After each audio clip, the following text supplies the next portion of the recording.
Like, share, subscribe, hit the super chat on the way in.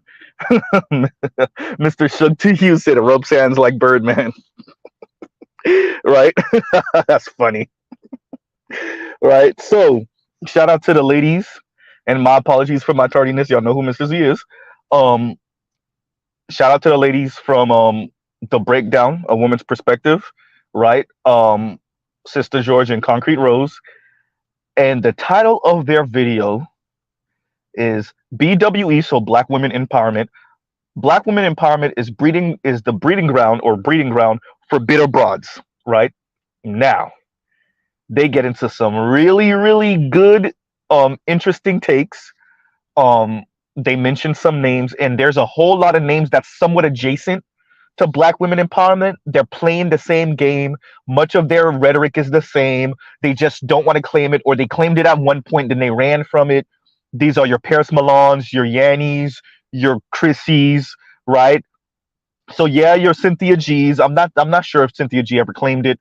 Your Cynthia G's, of course, but there's a whole lot of that type of content going around that you could claim, and even people that may not even have heard of it that you can throw in there. Your Kim Fosters, your Khadijas. There's a whole lot of Black women empowerment women, both politically left leaning and politically right leaning, that you can throw in there, whose message outside of certain things tends to be the same, which is like Black women over everything, right? And by the way, no problem with that, right up until it comes time to get married and have children, if that's what you hope for, right? Or if that's what you wish for, right? So yeah, y'all already know. Like, share, subscribe, hit the super chat. So y'all already know. Let me put out my disclaimers now. We're gonna do some pausing. Y'all know Mr. Z, life is lifing. So I ain't gonna give y'all the details on why we're gonna pause, but the smartest of you already know why. So you know. Anyway, so yeah, so we hear this, some of the rhetoric all over the place, right? Some of the rhetoric is very clear. Like I said, we hear it from women like Princella, we hear it from women like Yanni, we hear it from women like the young lady that Dr. Thunder covered not too long ago, a few weeks ago, the truck driver that was railing about married women throwing their relationships and their husbands in her face, right? And of course she did the whole, well, your man's probably secretly DL or he's cheating on you, and et cetera, that type of talk, right? So of course, right? And these women, either knowingly or unknowingly, in Princella's case and Yanni's case, knowingly promote lesbianism, if not what I told y'all is political lesbianism and political singleness, right? And that's what you see Yanni promoting. That's what you see Princella promoting. That's what you see a lot of those women promoting. And Mr. Z came up with another term, political, and it's already inherently political. I just want to put the political on it, so it's almost, I'm being a little extra with it. But political swirler, or political divestment. Ooh, there we go. Ooh, there we go. Yeah, that's the one. That's the one.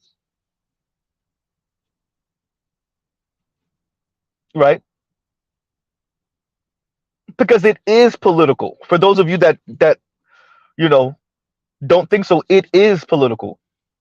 It is sticking a middle finger to Black men, trying to prove to white society that you're not like Black men, which, by the way, this has been a project for Black women, certain types of Black women, since the plantation, definitely throughout Jim Crow, and definitely since the end of Jim Crow, right? Black women empowerment also is a scream to white society, white daddy, white men, that Black women are not like Black men and should not be treated like Black men, right? In many ways, Black women empowerment is just radical feminism rebranded, right? It's just radical feminism rebranded. Literally late 60s, 70s, 80s radical feminism rebranded. Shout out to Toya. Toya also watched the documentary Angry Women.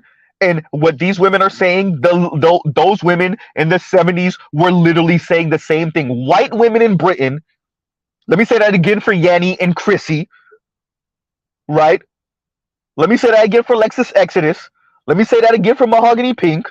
Let me say that again for Kim Foster. White British women were saying what y'all are saying 40 years ago. As a matter of fact, over 40 years ago at this point. We got to separate from men.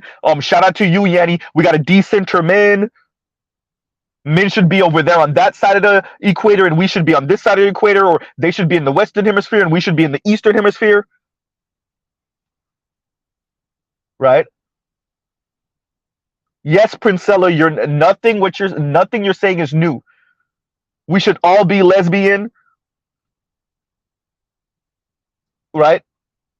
You can choose who you're attracted to, Princella. You're not saying anything new.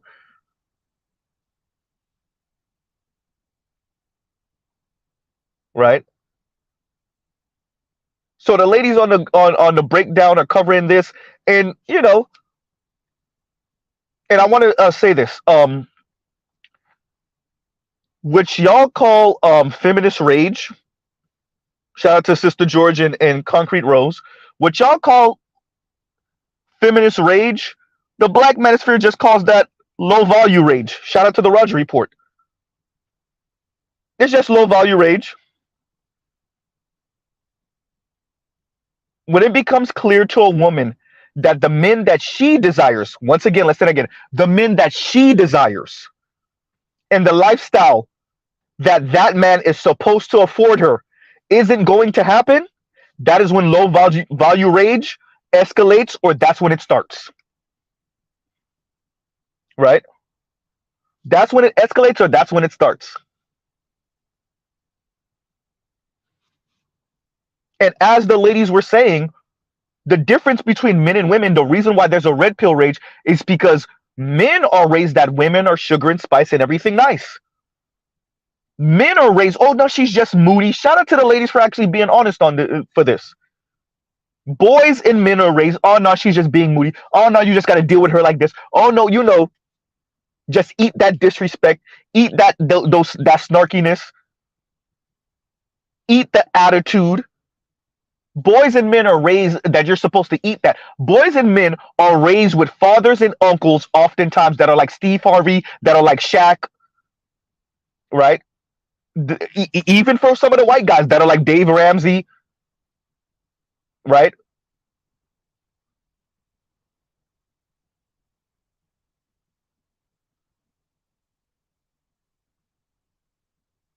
All of that.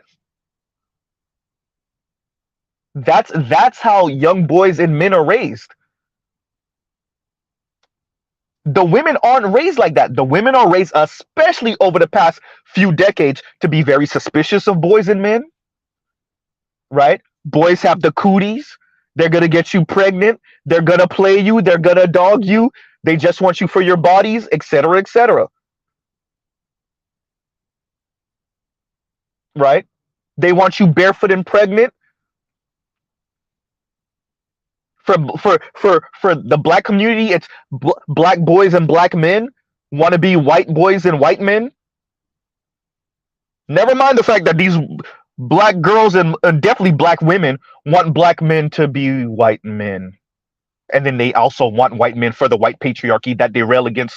Wait, what? Huh?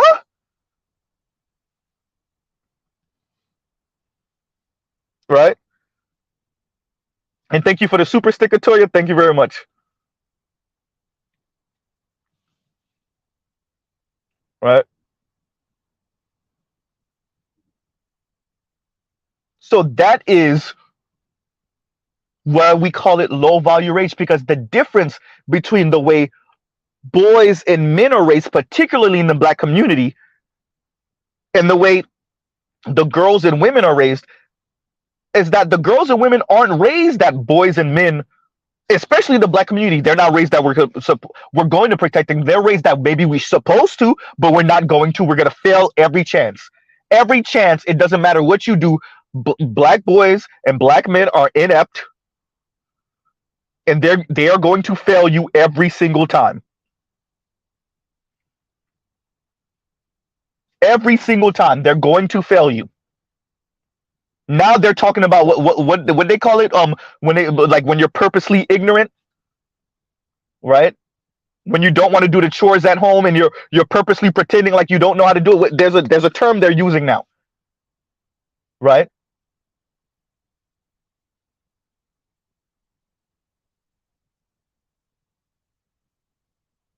So that's how girls and women are raised. That's why we call it. That's why you can't call it red pill rage for women. It's not, because they never were raised that men and boys were gonna look out for them and do right by them, and you know men and boys are sugar and spice and everything nice. No, that's not how they're raised.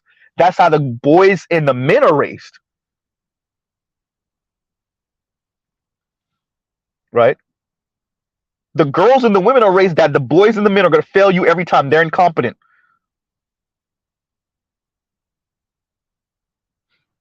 right? That's why it got to be low value race, because when you come into the realization, and I'm going to cover that tomorrow morning. Shout out to Compassionate and Callous. Shout out to the Roger Report, without raising your daughters like they're princesses until they come out here in the real world, and you don't raise the spoiled brat, catty a-hole daughter. And you can she has high expectations. I read those comments, Raj. I read those comments, Compassionate and Callous. I'm reading those comments. What's wrong with high expectations? That's what you call it?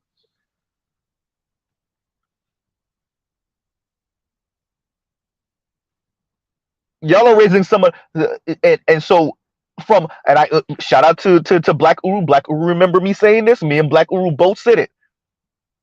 On one side, you have the women that were raised with no father. On the other side, you have the women that were raised in a nuclear traditional family, and they resent the model that their mother showed them. They saw the model, they resent it. They saw it as slavery. And then on the other end are the fathers that blew smoke up their daughter's rear end for 18, 20, 24 years.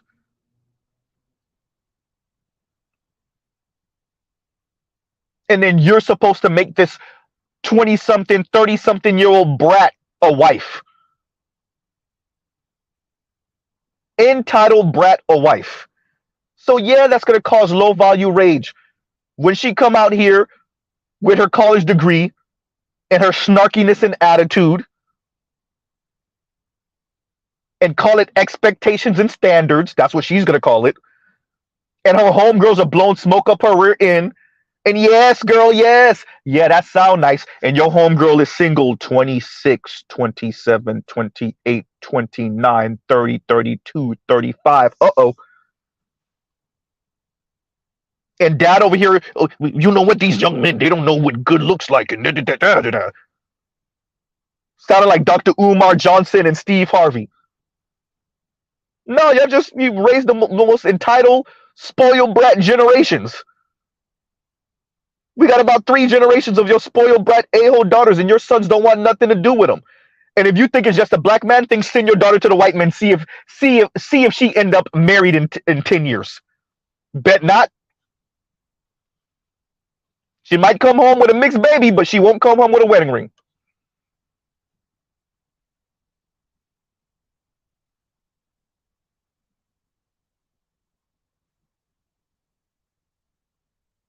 Right? So that's why we call it low value rage.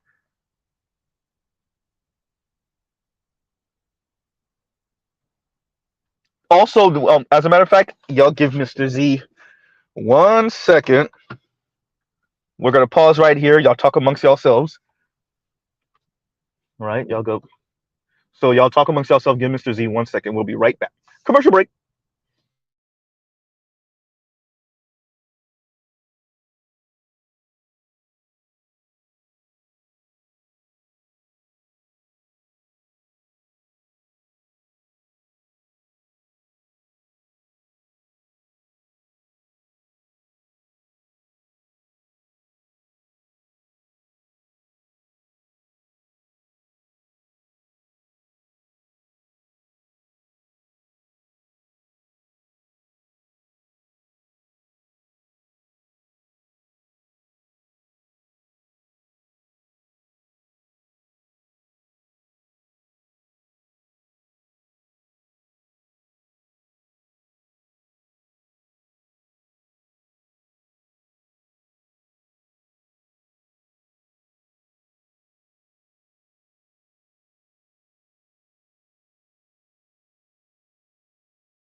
Detroit's a drive-through again. No, Detroit is not drive-through. It's not drive-through. No, no, we're good on food for the rest of the night. We're good on food for the rest of the night. That was funny, right?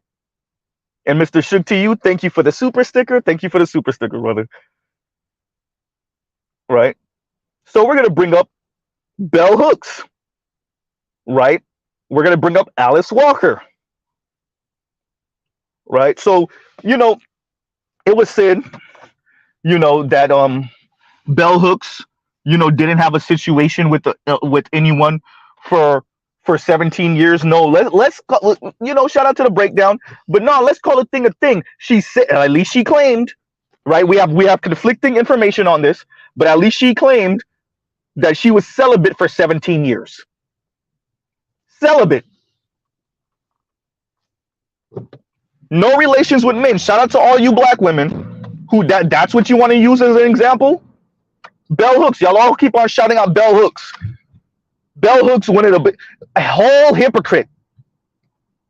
Mr. Z brings up her conversation with Gloria Steinem all the time, right? Everywhere I wanted love, I was looking for love, but everywhere I went, I found patriarchy. A few moments later, oh wait, you fell in love with a broke man? Ew. No, don't send him my way. Wait a minute, I thought you were anti-patriarchy. Isn't holding men to this providership standard? Isn't that patriarchy? Right? Isn't that patriarchy? Uh-oh. Sounds like we got a hypocrite. And this is black women in particular. This is their feminist god. Kim Foster can't wait to tell you to read something from Bell Hooks. Hit you upside the head with every single Bell Hooks quote and book humanly possible. And of course, because just like she was a hypocrite, I'm not going to insult the lady. Once again, shout out to FD Signify. Remember, we did not dance on her grave when she passed away. And I'm not going to be the one to start. But that, right, a shout out to Army Osei Frimpong for bringing that to us. Because Bell Hooks is the prime example of what these women are speaking about. I'm a feminist right until the uber rich, wealthy white man walks up. Ain't that right, Bell Hooks? I'm a feminist until the rich white man walks up. Even Fab Socialism said it. All these radical black women are with white men. Yeah, because they don't mean it. Go ask Bill de Blasio's wife. Oops. Yeah, I'm lesbian until the white man that looked like he going somewhere, going places until he walk up 25 years later. So we're not going to get divorced because I don't want to lose the resources, but we are separated.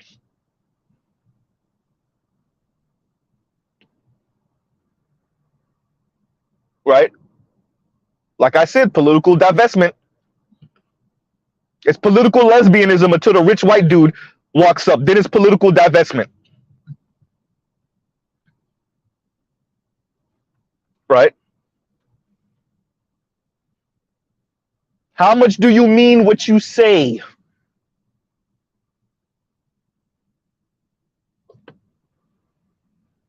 Right? So that's the story with Bell Hooks.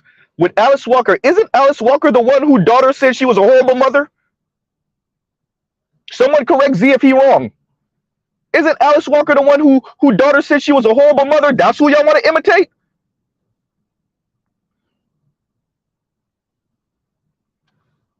Wrote The Color Purple.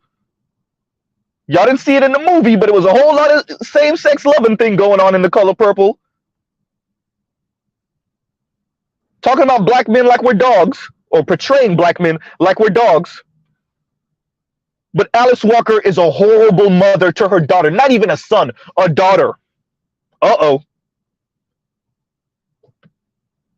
But this is the person whose movie y'all swear by.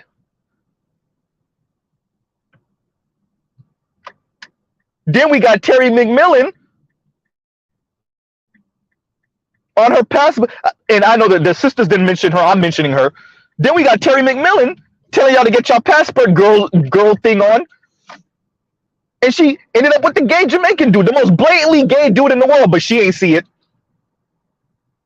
because she was trying to prove something to ADOS brothers. Uh-oh. Meanwhile, your man is the whole bottom for some, the power bottom for some other dude. Right? These are the people that black women empowerment swear by. Oh no, I'm sorry. Y'all got new gods. It's not these women anymore. They're too old. Y'all don't swear about Oprah and Terry McMillan and Alice Walker and them anymore. And Bell Hooks. Y'all still swear about Bell Hooks. But really, y'all swear by these online content creators now. Princella and Shira Seven and them. Chrissy and Yanni and Paris and Cynthia G and them. Right? And when you want to get your little fancy intellectualism on, then it's Kim Foster. Right? Sprinkle in a little T Noir. Sprinkle in a little Khadijah. Right?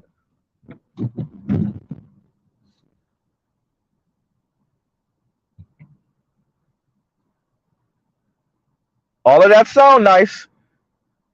So yeah, the breakdown, yeah, it you know, this video I can't actually say they did a bad job. And no, it's not red pill rage because, like the lady said, black women aren't raised that black men are sugar and spice and everything nice. They're not raised that way. The low value rage come in when they thought they could scan the system. In other words, not work on themselves, not work on their diet, not work on their hygiene. These are the people that tell us we got bad hygiene. Have you ever been to a women's restroom? Goddamn. Right? Be personable. These people, y'all realize that these people got the unmitigated gall to talk about men having to work on being likable? Dear women, how many of you think that if you didn't have a vagina, men would want to have it? Y'all can't even manage to be friends for more than 5 years. Black women empowerment. Yeah, have fun. Be Lord of the Flies on that island. These people have the unmitigated gall to talk about men being unlikable. On what planet do these particular type of women think they're likable? Where? Right?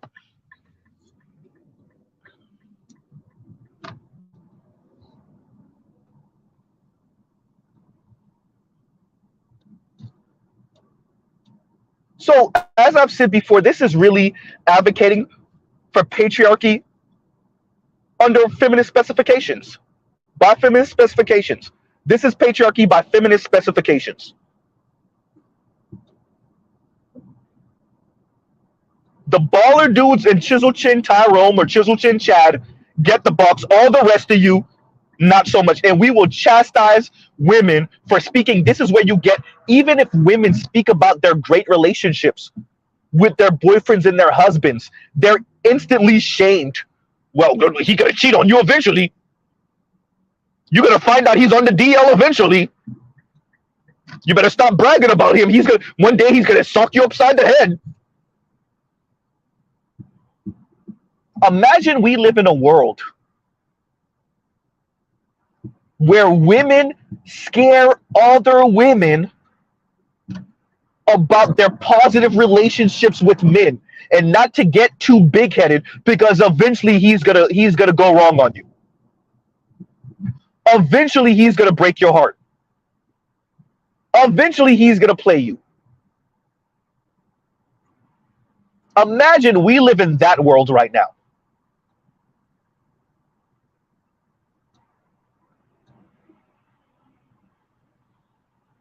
Is this not the Hive model?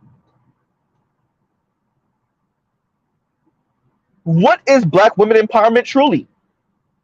Are they? They're not even speaking about equal pay for equal work. That's not, first of all, already been debunked. But even if so, okay, even if that was a thing, that's not what they're speaking about.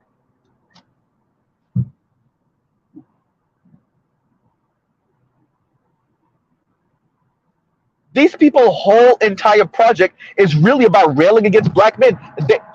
You literally have Ed Blum going after their things, and they're not saying anything.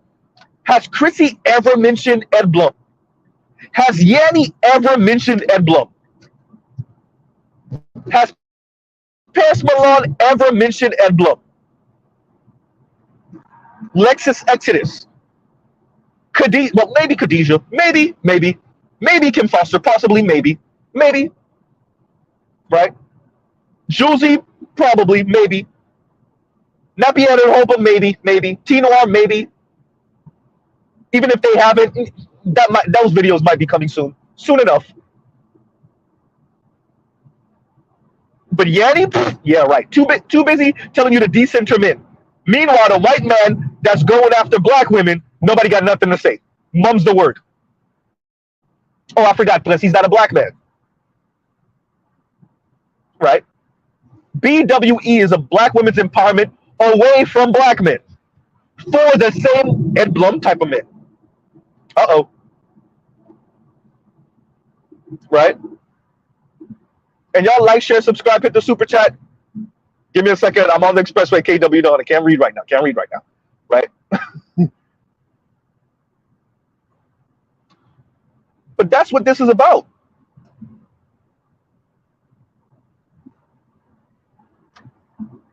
Black women empowerment in America.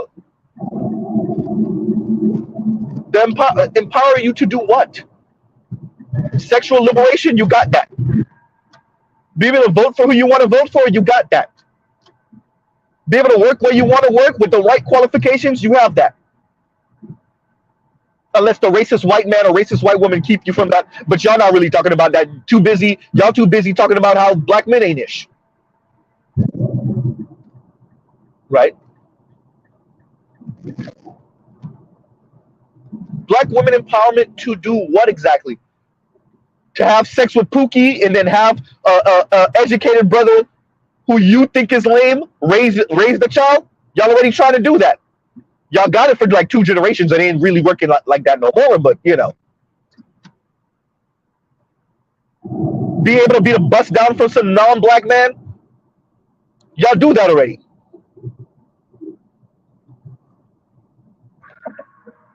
Black women empowerment to do what? Insane student loan debt, y'all got it. Baby luxury cars that you could barely afford, you got it. Luxury apartments, y'all got them. Single motherhood, you're doing it already. Political lesbianism, you're doing it. Political singleness, you're doing it. Celibate for 1, 5, 10, 15, 20 years, you're doing it.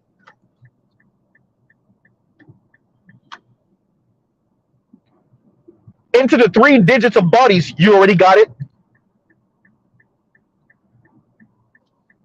Black women empowerment to do what? Same-sex loving because you throwing a temper tantrum because the black man thing didn't work out, the white man thing didn't work out, the Latino man thing didn't work out, and Asian men ain't checking. You're already doing it. You're already doing it. Black women empowerment to do what? Throw black men under the bus, the fastest passport to upward mobility in America? You're already doing it.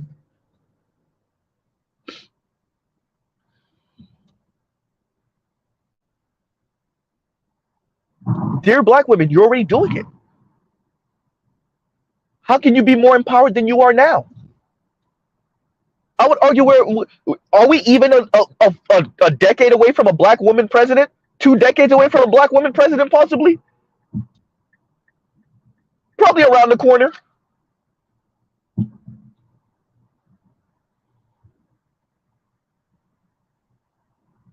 Right?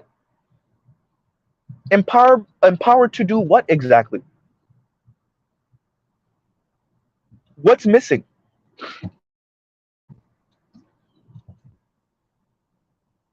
Oh, that's what's missing. The white man. He refuses to see you. So you think what this online movement to separate yourself from black men, you already did that, is gonna do what?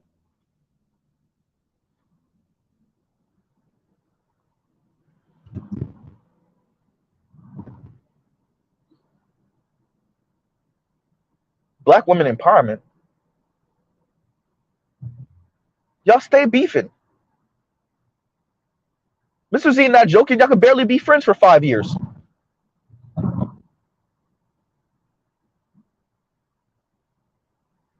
You have the unmitigated gall to people don't talk about black men behind their back of them being insufferable. That's not a black man trope.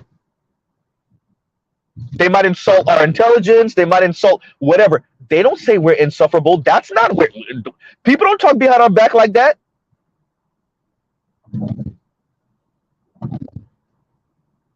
That's not the black male stereotype. That is not the negative black male stereotype. Yeah, that's not the one. And these people got the unmitigated gall to talk about who's likable.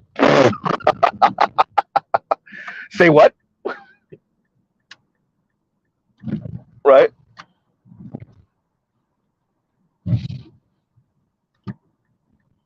So yeah, black women empowerment. Is it really about black women empowerment? To do what? To be separate from black men politically? You already got that. To be seen different than black men? Sorry, that's not up to black men or you for that matter. You got to go talk to white daddy for that one. And let them do what they always do, blow smoke up your rear end, tell you, yeah, they see you as different, and then not treat you any different. Although they kind of do.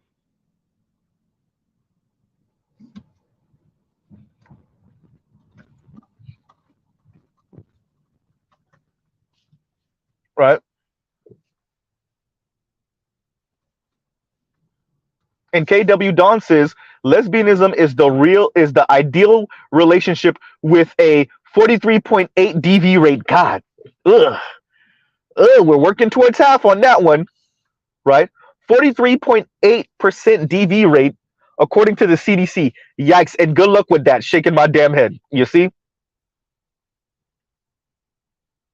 Ah, yeah, that hurt. Yeah, that one hurts. Right?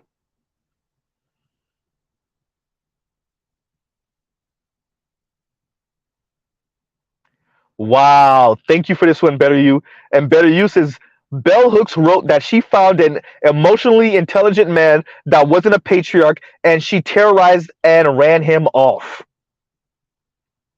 Hey, even FD Signifier in one of his videos spoke about how, yeah, y'all keep on saying y'all want these emotionally intelligent men, and then y'all meet them and y'all don't know what to do with them.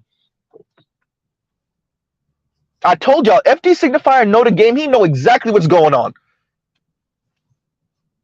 He's sent as an ambassador for those lame ass weirdo Kim Foster ass women who's pretty much trying to bully us on some gangster stuff, on some speak to me nice. Yeah, no. Short troll.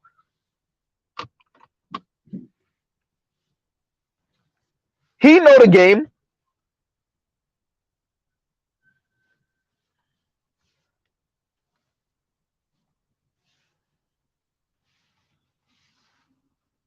Right?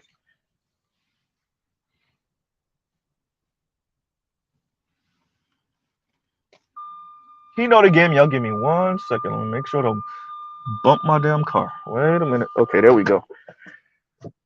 Right? And Better You also says, and thank you for the super chat, right? And by the way, thank you again, KW Don, for the super chat. Better You says, nah, Dr. Umar gonna make a wife out of Suki out of Sukiyana. Just wait. Pushover fathers do their daughters a disservice, never pushing back on their delusions. Bro. Right?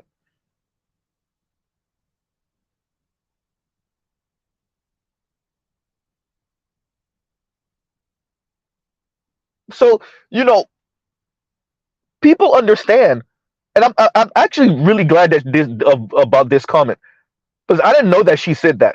She ran off the emotionally intelligent man. Yeah, because they don't really mean it.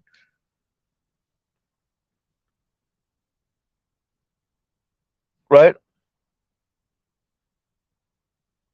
So, the ladies on the breakdown, they kind of circled around the idea of free, right? Freedom for black women, free to do whatever. But free for black women seems to be negative liberty, right? It seems to be negative liberty. And y'all know I love speaking about negative liberty. So let's give the definition for the 1 zillionth time on Mr. Z's channel. Negative liberty.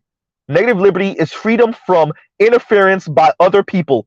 Negative liberty is primarily concerned with freedom from external restraint. And that's what it's about. When they say they don't want to be shamed, or the men get to have a million bodies and the women can't do it. Freedom from shame, from restraint, from people looking at them side eye. That's what it's about. That's what it's about. Right?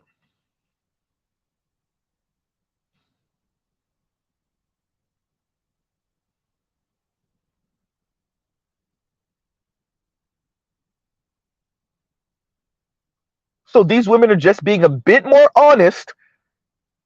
So BWE is just an inch more honest or more genuine than what they were before.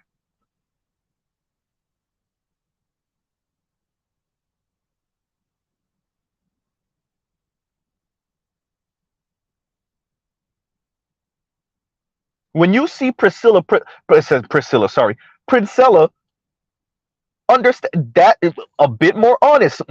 Black, a madam, not no female pimp. Stop it, madam. Right? And she's straight up with it. Yo, what y'all doing over there? Come over here. I need 10 more toes over here.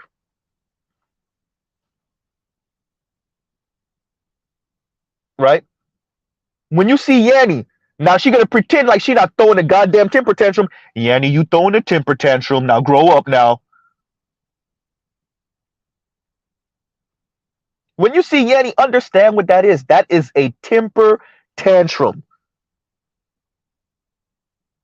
And now she's admitting it now. I want to keep myself and then have a man keep me. In other words, I want to be a baller chick with an even more baller man. Right? And they're saying, I told y'all, let them speak long enough. The internet will expose us all. Let them speak long enough. I said it. They want to be lead attorney, and their husband is a man on the board or the owner of the firm or the biggest investor in the firm. They want the corner office, and they want the man that's the investor in the firm. And if they can't have that, well, political for Yanni, who maybe doesn't want to, eat the box, then she'll just be single. Political singleness. Once again, radical feminism. Yanni, you not saying nothing new? This is what black women empowerment look like? And I know you don't want to claim the title. You're part of it. Stop it. Right? That's what it looked like.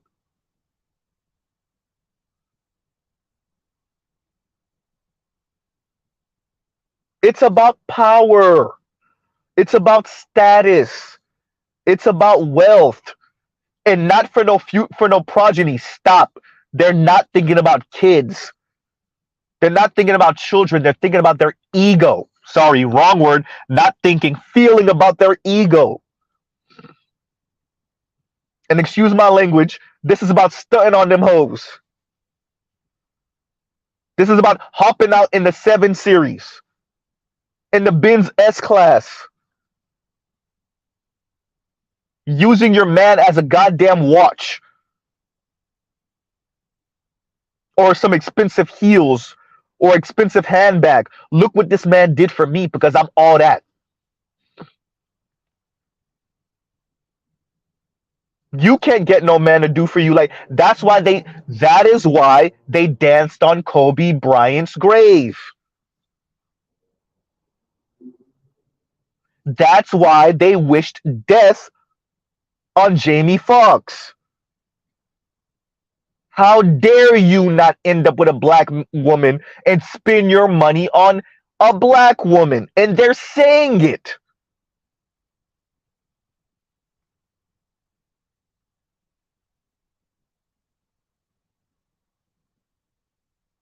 What is black women empowerment?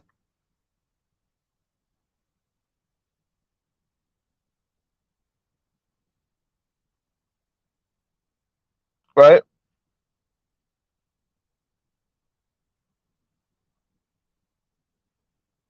And we're gonna cover better you we're gonna cover that tomorrow morning. That whole um um these dads blowing smoke up their daughter's rear end, right? Helping for their daughters to be delusional, and then it's up to what millennial and Gen Z men to marry their delusional ass daughters. How about not? Right? How about not? These women are sad, bro. They're sad, they're lonely, they're miserable, and they're pretending not to be. And they're doing an actually horrible job at pretending not to be. Detroit says exactly. They wished death on Bronny James, a teenager. They wished death on a teenager because he went to prom with a white girl. These are teenagers. Bronny wasn't even 18. This is a 17-year-old. They were wishing death on. And I want to be very clear. Yes, some girls his age, black girls his age, but grown ass 20 and 30 something year old women were wishing death on a teenager. Plus, he had the unmitigated gall to go to prom with a white girl.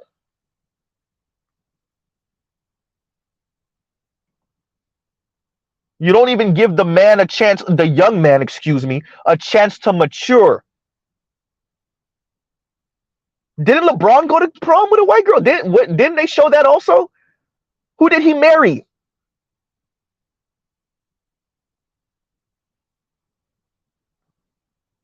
And if y'all really had an issue with Kobe ended up with Vanessa, you should have told Brandy to stop acting like a kid. Oops, goddamn, Mr. Z. Uh-oh.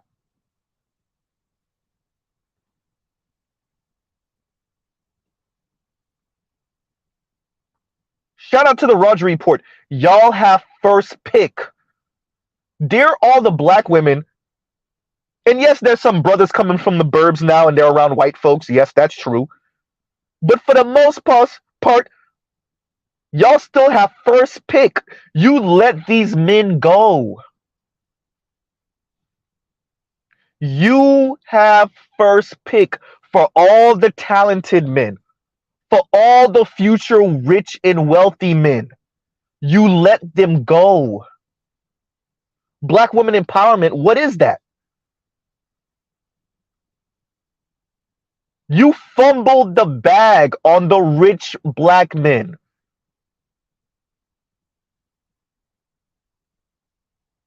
Right, exactly, Afro Nationals. Shout out to Anubis. Salute. Anubis with the huge ass 50 ball. Right?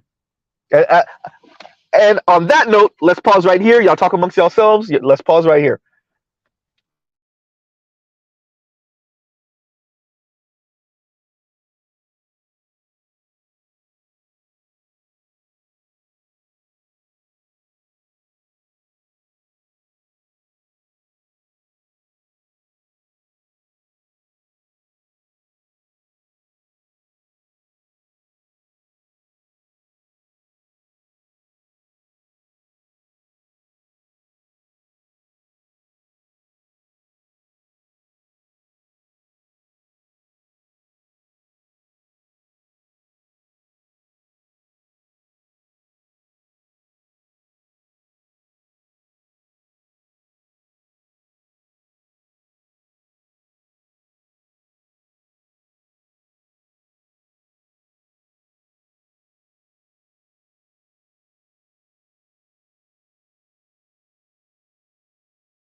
I promise y'all, Mr. Z got to get a commercial song and a song from our intermissions. We gotta find something.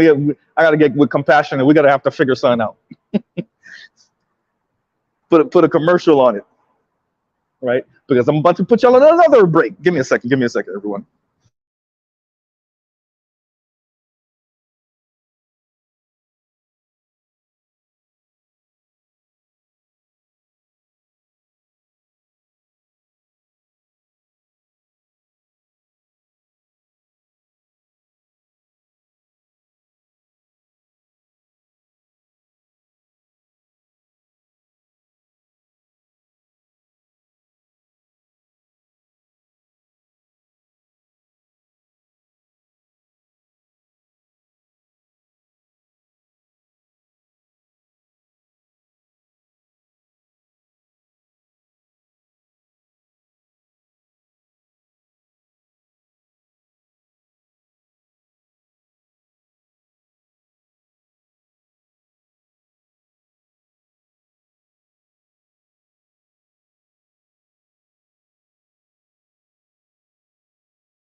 All right, and we're back. We are back. We are back. We are back. My apologies, everyone.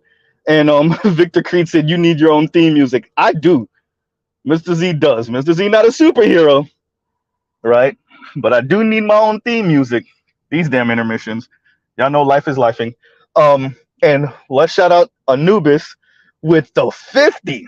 Thank you very much, Anubis. Thank you very much. Right. And I guess was his beer money. That's a whole lot of beer. That's a nice let me see. Crown Royal, right? The lick money. Mr. Shatiyu said Shaka Zulu theme song would be nice waiting music. Right. But the ladies on the breakdown, shout out to them. We have our disagreements. They get on the nerves sometimes, right? The gynocracy peers out. I want to say sometimes, but all the time. Well, a lot of times. We ain't gonna say all the times. They're still, and I agree with BGS. Concrete and Rose and Sister George are among the betters, right? So BGS is right when he says that. He's right, right? Especially at this stage of the game, he's right. They are, right?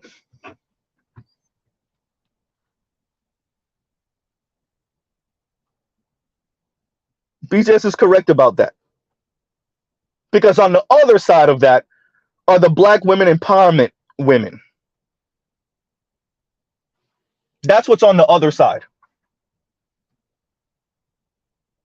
Bitter, angry, resentful black women who speak as if they're doing something that's bigger than just their anger and the resentment. They're trying to bring black women some new information that's not new, right? They're trying to speak to black women's desires for white men, right? They're trying to be a voice for black women.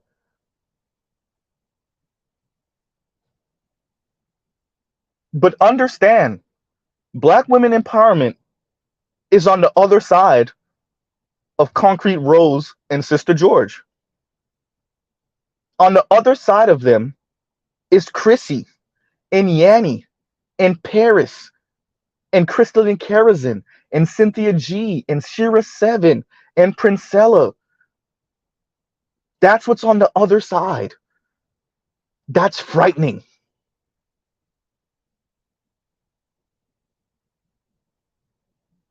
That's what's on the other side. Lexus Exodus and Mahogany Pink, right? That's what's on the other side.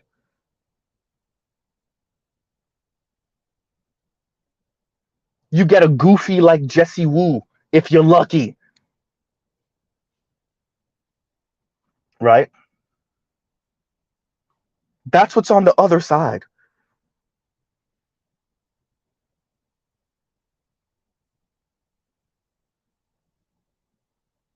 What also needs to be said is the women you ladies describe that are enraged by the power imbalance still want powerful men to marry. I'm not speaking about the men that they might have sex with or just be aroused by, but when it comes time to for marriage, these same women that are enraged by the power imbalance want men that are more powerful than them, are turned on by men that are more powerful and influential than them.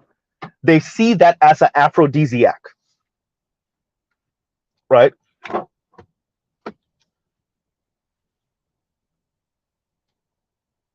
They're anti-male power up until it comes time to marry a man.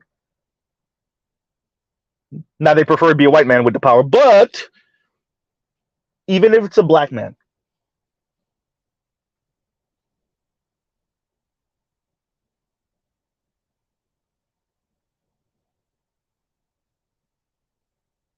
these same women also, right? They also speak about being awkward sometimes.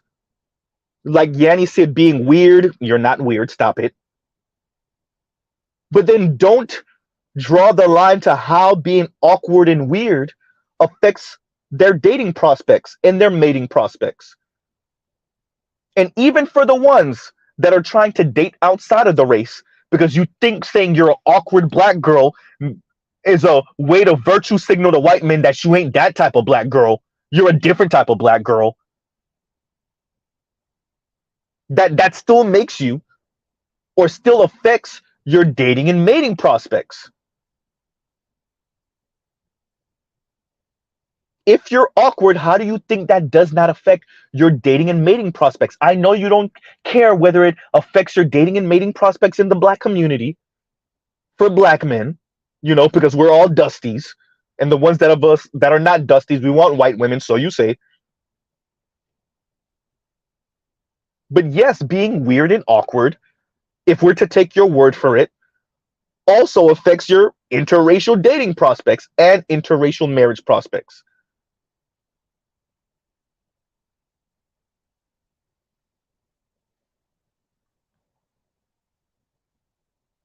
It sounds nice, right? Sounds nice.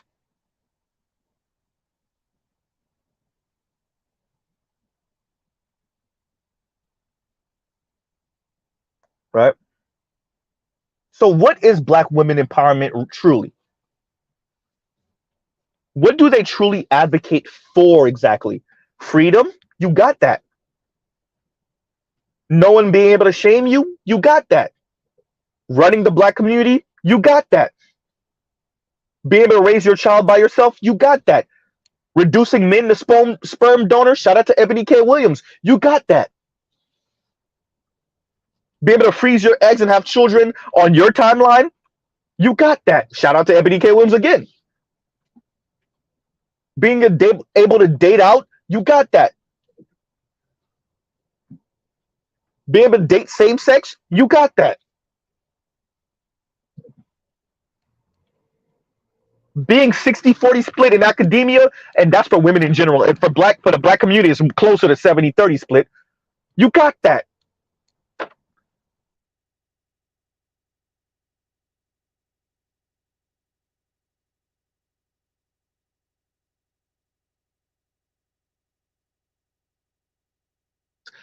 Fighting for. What does black women empowerment truly mean? What is it?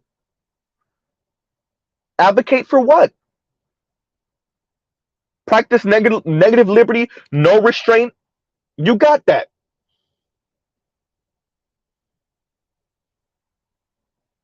And there we go. Thank you, Vegas. But they still don't have Brad. And that's what it is. Once again, political lesbianism, political singleness, unless the uber baller black guy walks up, or more importantly, just any regular smegular white dude. But definitely the uber baller white guy walks up. Exactly. Exactly. Right? And that's really what it's about, isn't it? That's really what it's about. Black women empowerment is to separate black women from black men, which they already have, and to appeal to non-black men, specifically white men. In Mr. Z's estimation, let's not say it like it's a fact for real, but it's a fact. Anyway,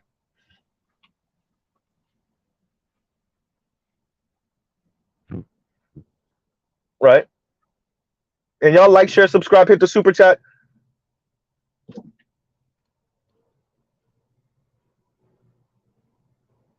That is why we see the rise in these people literally advocating for political lesbianism. Literally, that is what Princella is advocating for. Train tracks, train tracks, train tracks.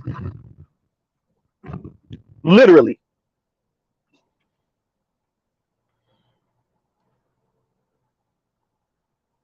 Right? Political singleness. That is literally what Yanni is advocating for. Literally. In everyone's faces. Right?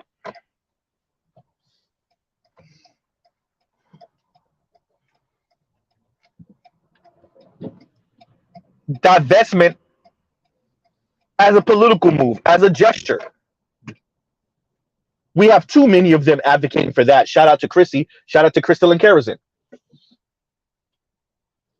Right?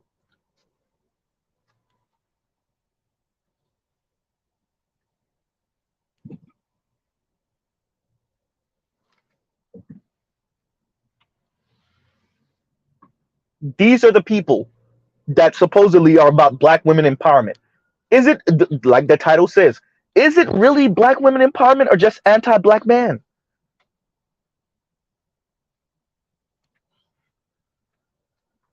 And will that political movement garner black women what they truly want, Brad? No. I would argue no, but continue on.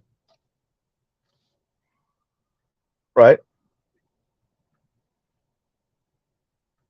Of course not.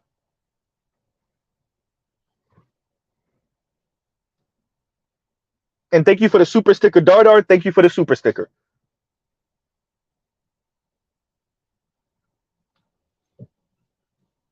Now, what does this mean for black men? Let's get to brass tacks. Well, it's just a internet and another iteration of radical feminism. Does it change black men's lives too much? Not really. Not really. Mainly a bunch of black women raging out on the internet, thinking they're saying something new and revolutionary because they're not students of history.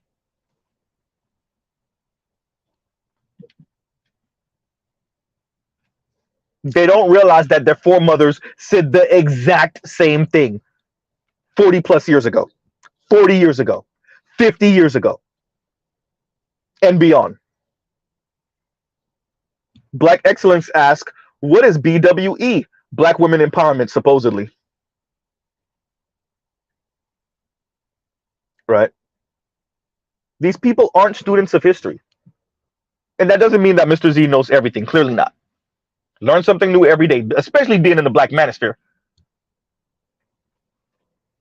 One of my favorite phrases, oh, I didn't know that. Right? I say it at least once on Art New Style's channel. Every time I'm on Art New Style channel, I say it at least once.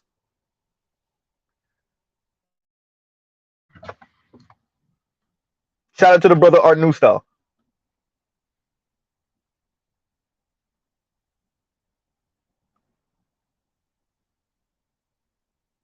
Oh, I didn't realize that you asked the same thing, AB Media. Yeah. And AB Media said, don't feel bad. I asked the same thing. Right?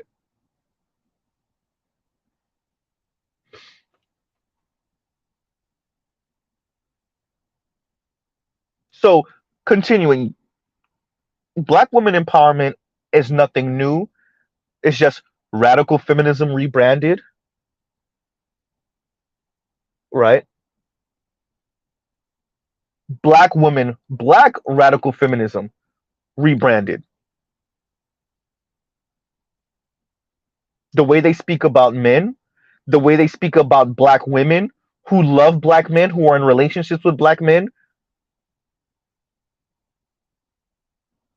the way they sneer at black women who love black men, who want black men, who are in relationships with black men, intimate relationships with black men, is radical feminism. I would like to direct you to the documentary Angry Women. Women is spelled WIMMENS.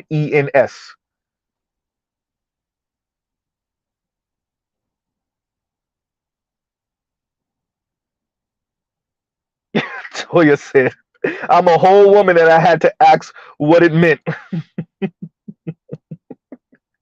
D. Scott, hysterical. I ain't even going to read it out loud. Right?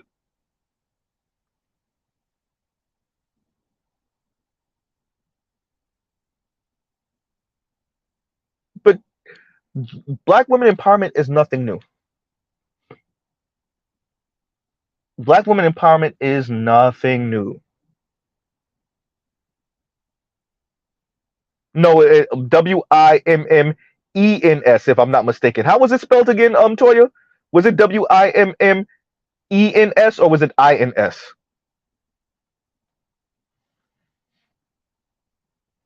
Right? Y'all check out the documentary. I want to say it was recorded in the 90s, but they were speaking about women from the 70s and 80s. And it's very enlightening. And it's called Angry Women. Right? Victor Creed said broken while emotional. Right? But it's very enlightening.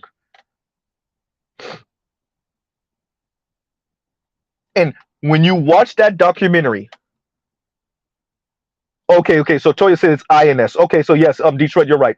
WIMMINS. Right? So Angry Women's.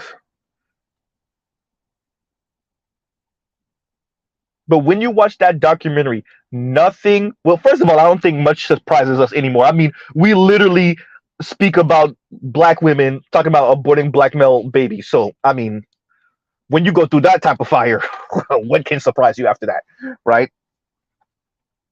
We literally have black women saying they would rather be in relationships with racist white men for 4 months than be single for 6 years. I mean, you know, when we get to that territory, dancing on black men's graves, I mean, what's surprising after that?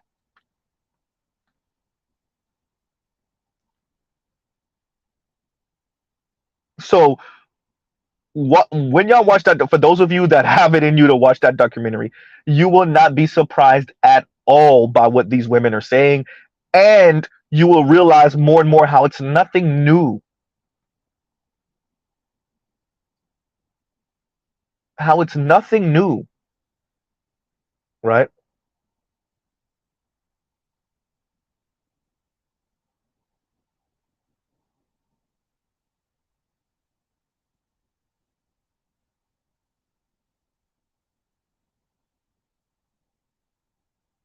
This is about the female god of self.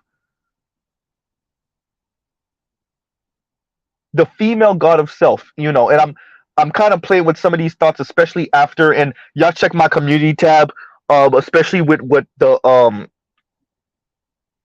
kind of video essay that Rogish put me on. So yeah, and y'all check out my most recent post on my community tab, and y'all see what I'm speaking about.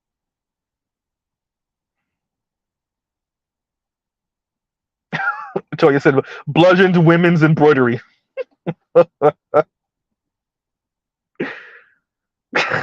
Detroit, I can't. I ain't even gonna read it out loud. Hysterical.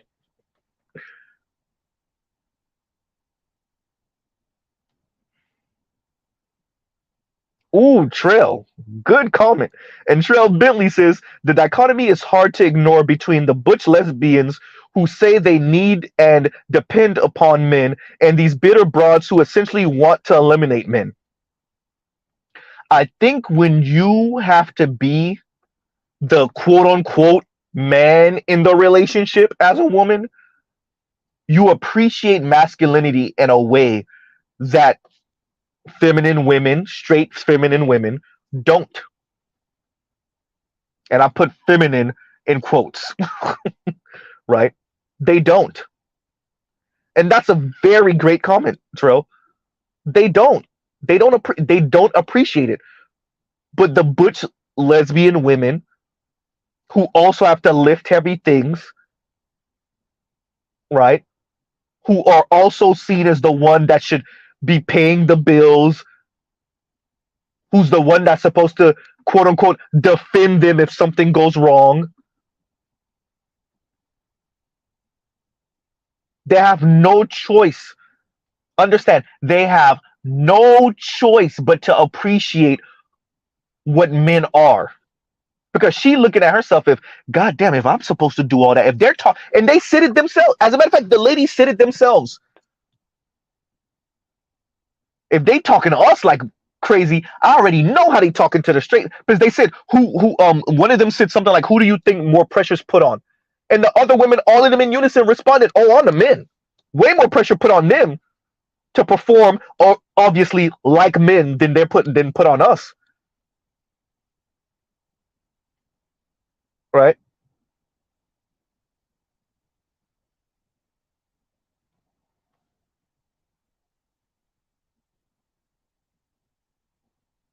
So that's why it's very interesting when Princella is speaking in this lesbian way. Who got the clip with the white woman telling the other white woman, yeah, I tried this man, I tried that man, I even tried women, and we're no cakewalk either. It's from a movie, right?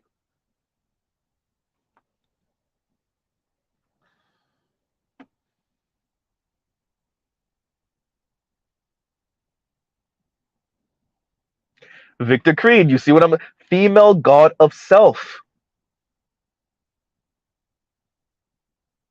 Right? And Victor Creed says female god of self sounds like a god of war villain. It's the female god of self. And I'm really gonna grapple with some of the things that, and y'all will see it for those of you, once again, check out my community tab, right? I think it's the most recent post. where this, a white guy puts out this video essay speaking about why we kill gods in JRPGs, and Mr. Z has played what, every Final Fantasy since Final Fantasy 7, so 7, 8, 9, 10, 10 2, 12, 13, 13 2, 14, right? And what, 15, played all of them, beat all of them,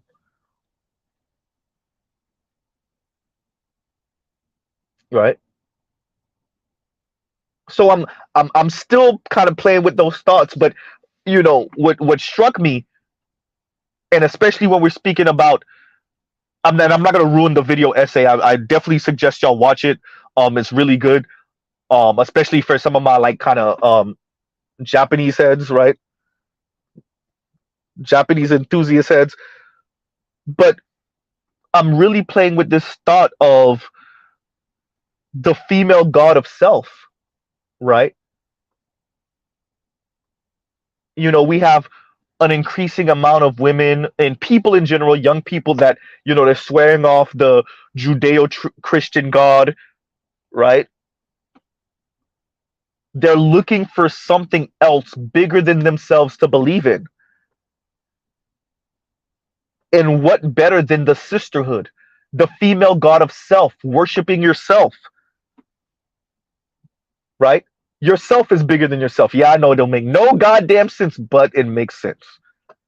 Worshipping at the altar of self, worshipping at whatever female god, female deity. This is why you hear them playing around with the Orisha and voodoo and all these other spiritualities, and particularly the female aspect of those spiritualities,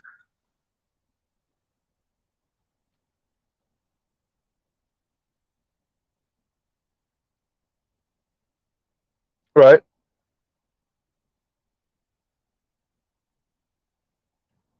The female, that's something. And I mean, when you listen to Princella talk or Shira Seven speak,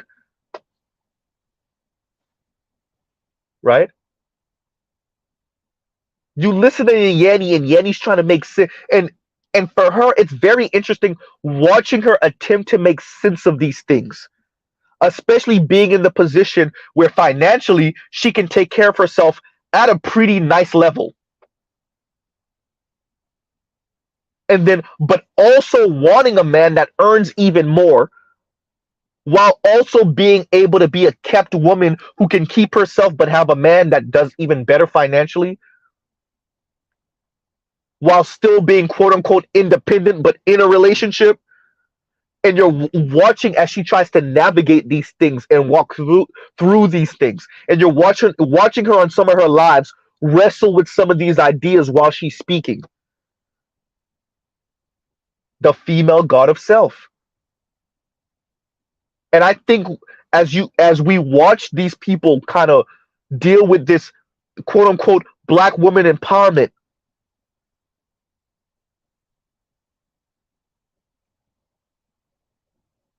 right? As we watch them grapple with some of these thoughts and these ideas, we're going to watch them slowly walk into worshiping at the altar of women, of the vagina, right?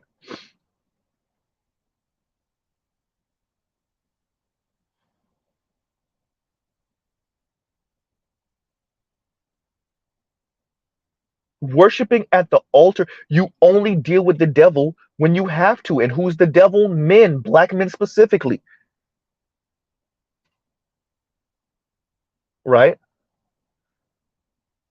Somebody play Pastor Troy vice versa, please. Alexa, right?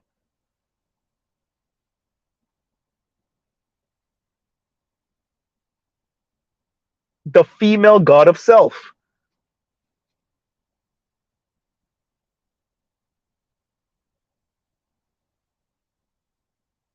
You worship at the altar of other women, of yourself, of the feminine.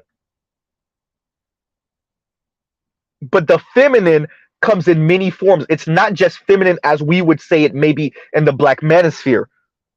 maybe a softer, kinder, cuddlier side. No, any type of feminine, all the way from the masculine feminine, the butch lesbian, all the way to your Susie homemaker, your Stepford wife, right?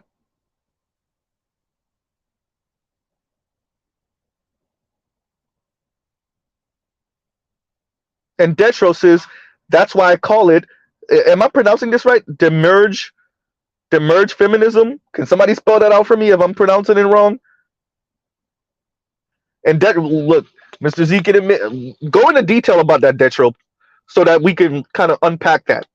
I'm okay with you walking me through it. We can do that, right? And thank you for the super sticker. No placeholder. Thank you very much, brother.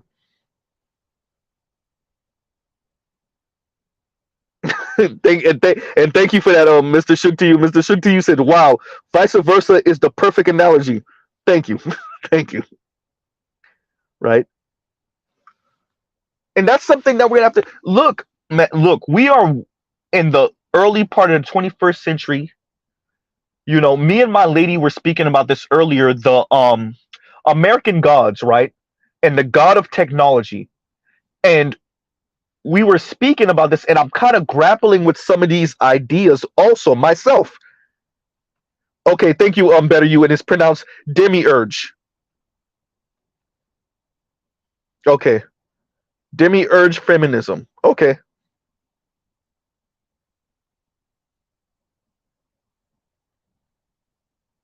right, and we're I'm speaking to her about this, and we're kind of, well, mainly me. I'm grappling with some of these ideas myself, right? What is this going to look like as people kind of leave the church? These kind of the Abrahamic religions, right? And that not really, but particularly in the West, the dearth of this kind of traditionalism, and people walk out into the world attempting to find their own gods or create their own gods,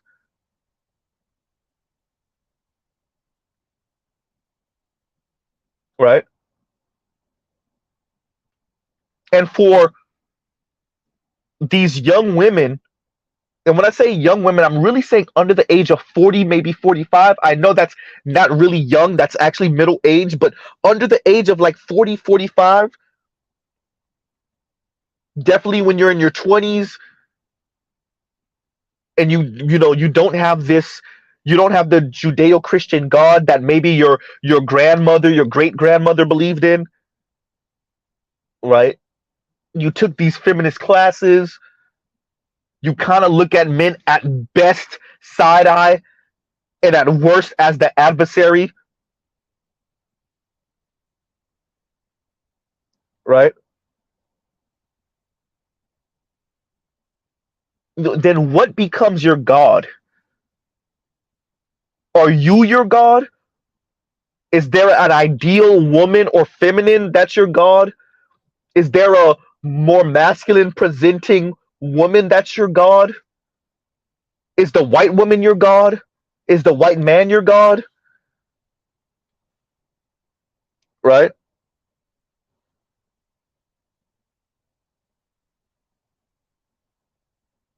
And Detro says, a being responsible for the creation of the universe in Platonic philosophy, the maker or creator of the world.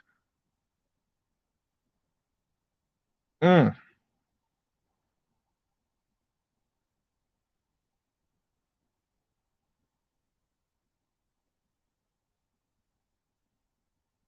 In Gnosticism and other theological systems, a heavenly being subordinate to a supreme being that is considered to be the controller of the material world and agnostic to all that is purely crystals and oh no, that's someone else. Purely, that's Victor Creed. Purely spiritual.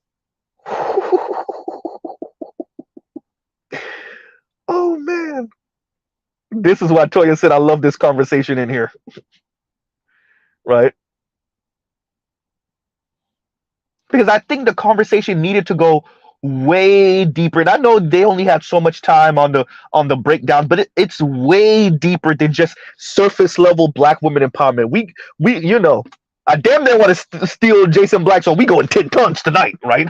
With his wrestler voice, right?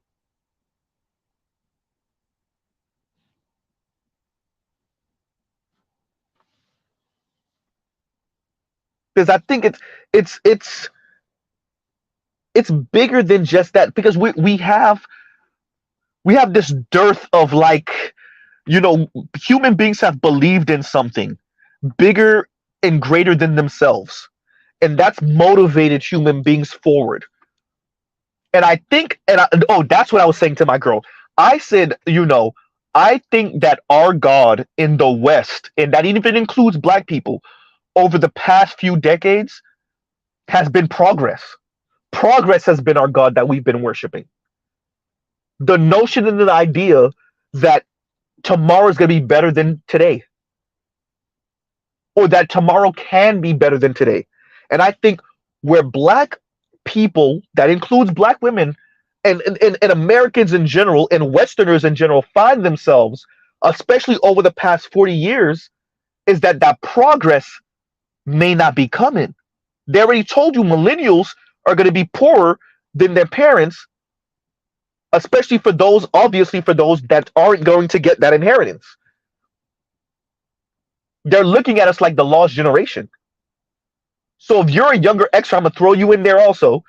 If you're a younger Xer, millennial, Gen Z, because it's Gen Z looking shaky also, and that progress that you were raised that was automatic, the upward mobility that was supposed to be automatic. What happens when you have the technology, right?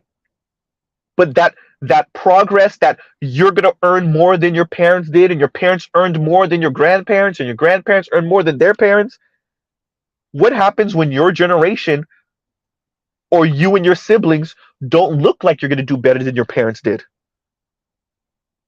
Now what?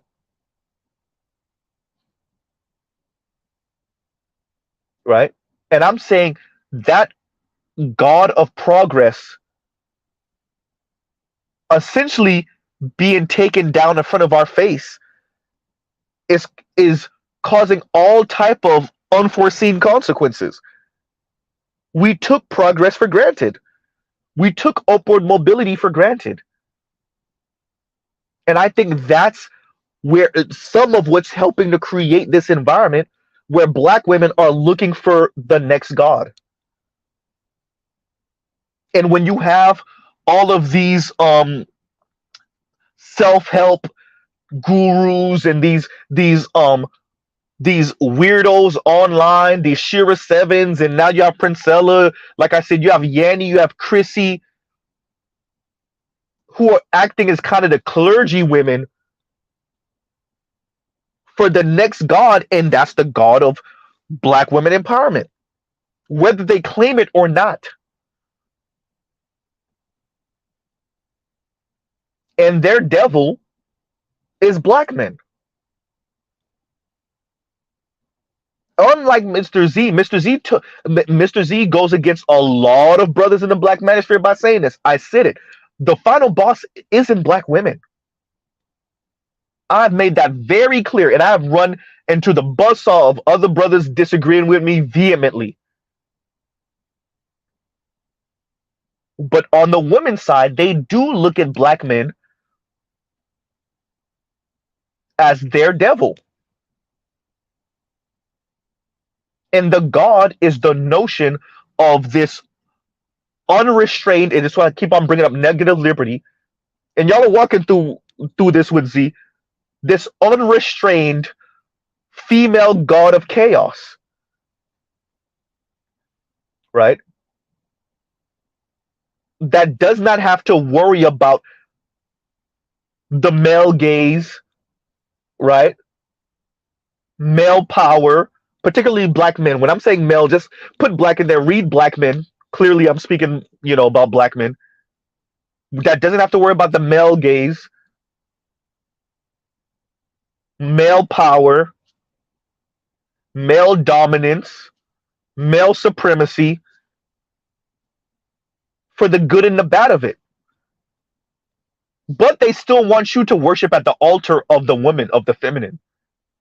And they demand that other women do the same. Right? They demand that other women do the same.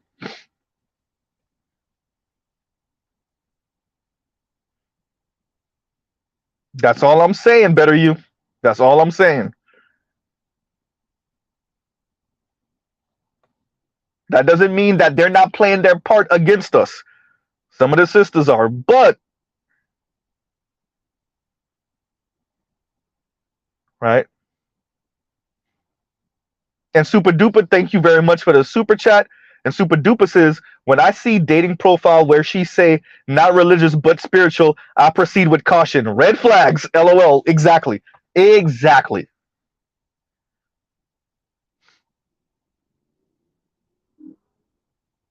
I already told y'all. Once I see that nose ring, well, not nose ring. What is it? The septum. I'm like, oh boy, where we going with this? Right.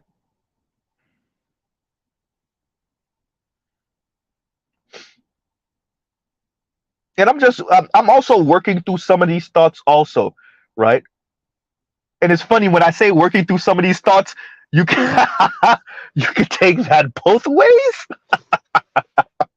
I realize when I said it like the second time, I realized how someone could interpret it also, right?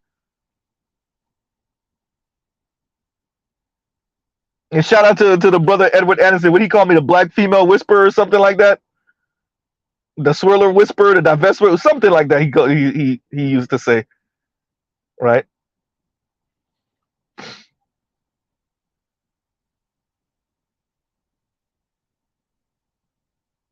This is something that we and it does affect black men, because no matter how hard these black women try, they will be seen as black along with black men. Their efforts to separate themselves be damned. Will they be treated a bit different? Yes. But their faith is interlinked with our faith. Period.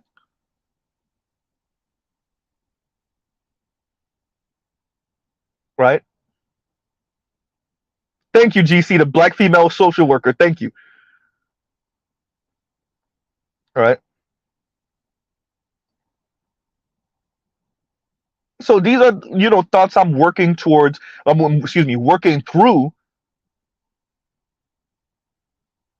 And that black female god of self, that black god of that, black female god of self, that's something I'm gonna really grapple with and kind of work with and see where we get with that, because I do think that's what we're seeing. And I think that's because we've we've seen these different things fall in our face, false promises and things that we thought was going to happen. I mean, let's have a larger conversation. Millennials were told to go to college. Young Xers too. Xers were told this too. So, this also applies to Xers, particularly young Xers, but Xers also. Go to college, get your education. And that's going to relieve so much stress from your life. We start to reach the market cap of how much that progresses you as an average person. We're not talking about the elites. By the time younger Xers get of age, we start to max out on that college degree, making you elite. Definitely by the time older millennials start to graduate high school. Right? And we already know that in the black community, black women been attending and then graduating college and university more than men by a great distance. Okay, fine. So when the promises, right, both that were suggested and just outright said to you, don't come to fruition. The God of progress, like I was saying, the God of upward mobility, when you see that slain in your face, now what? You were told you couldn't be relying on men. We all know black women were told that. You can't be relying on black men. They're inept, they're sexist, they're colorist, they're gonna leave you for a white girl. They're never gonna make enough. They're never gonna be elite. They're never gonna be white men. Fine. So your road to upward mobility was through this education system, right? This white education / indoctrination system. And as you approach the end of that, you run into the wall that may not get you what you thought you were going to get. Now what? Right? Now what?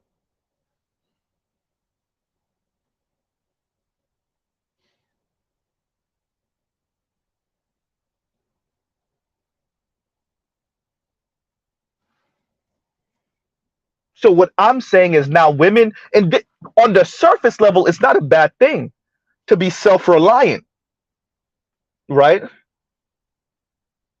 To be self-reliant, to be an adult, to pay your bill, to know that, hey, I got to rely on myself to a certain extent. But what comes with that, particularly when the ghost of patriarchy is still roaming in the air, is I shouldn't have to. There should be a man paying my bills. It doesn't matter if I was lied to by white hyper-capitalists. It doesn't matter of what I'm experiencing is the drawbacks of neoliberalism. There should be a man to buffer me from all of that. But here's the catch. I don't actually want the man that buffers me from all of that that's not uber wealthy. I don't want him to navigate us through. Just pay my way out.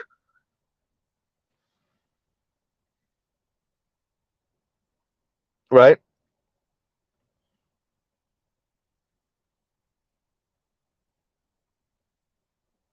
And no placeholder says, and thank you for the super chat. Right?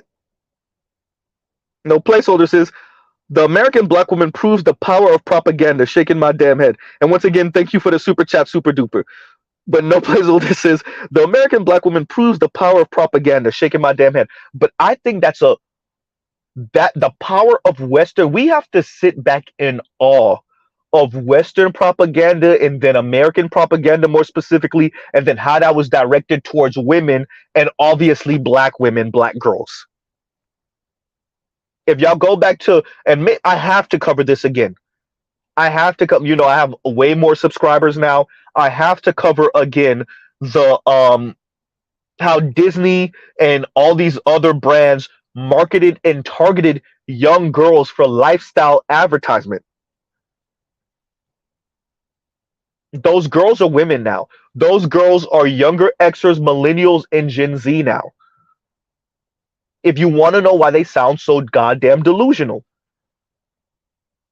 One of the brothers said in my comments a little while ago when I was speaking about this, what he said, millennials were the first generation of like unfettered, material. He didn't say materialism. He said something else like advertisement, like, these commercial dollars just pouring in to sell your children stuff, right?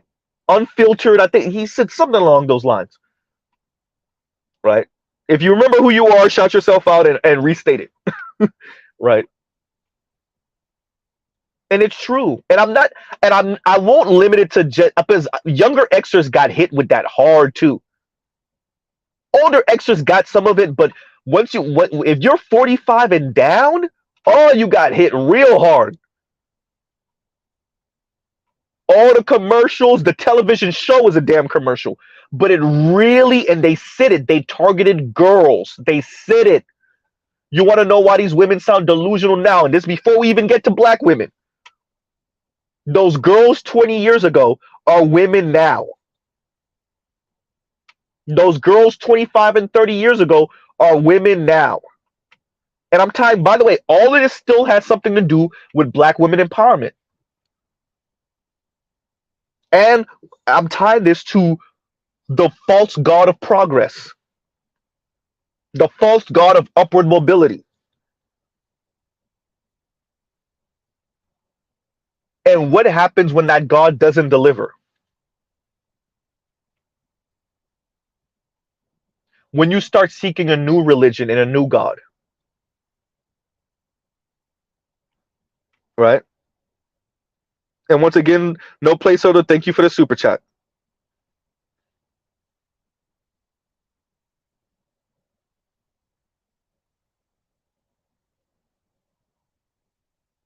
Right. And Victor Creed said the floodgates opened in the early 80s. I'm gonna have to cover that. I'm going to have to cover that because I really want to play that again and us have a conversation about that. Right? That might be tomorrow night stream. But definitely tomorrow morning I'm covering that you know, brothers raising these entitled a-hole brats.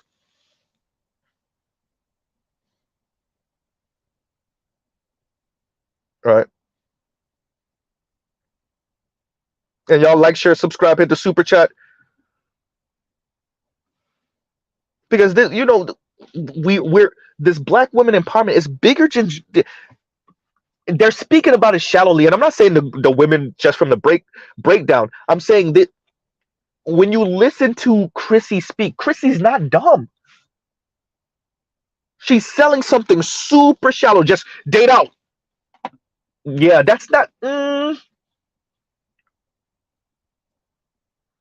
That's why you got to turn around and then chastise your subscribers for talking about it and not being about it.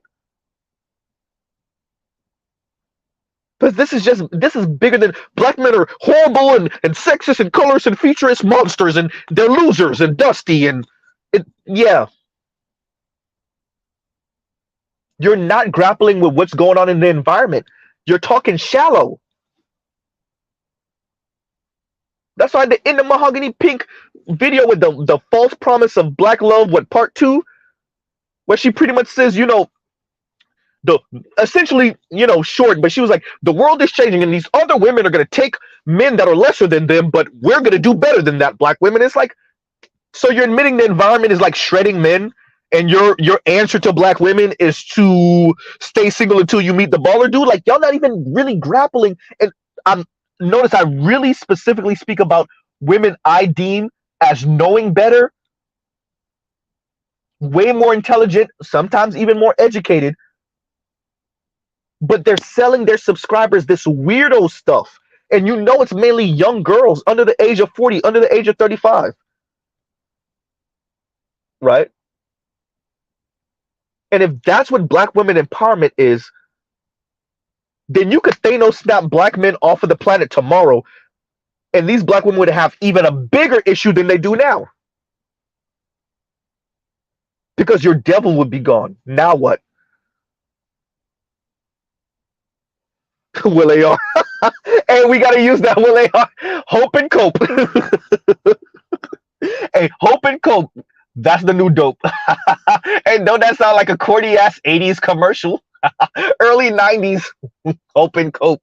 That's the new dope. Right?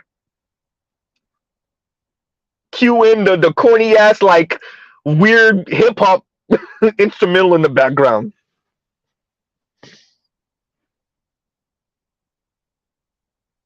Right? Hopium and copium. Right? This is your brain on drugs.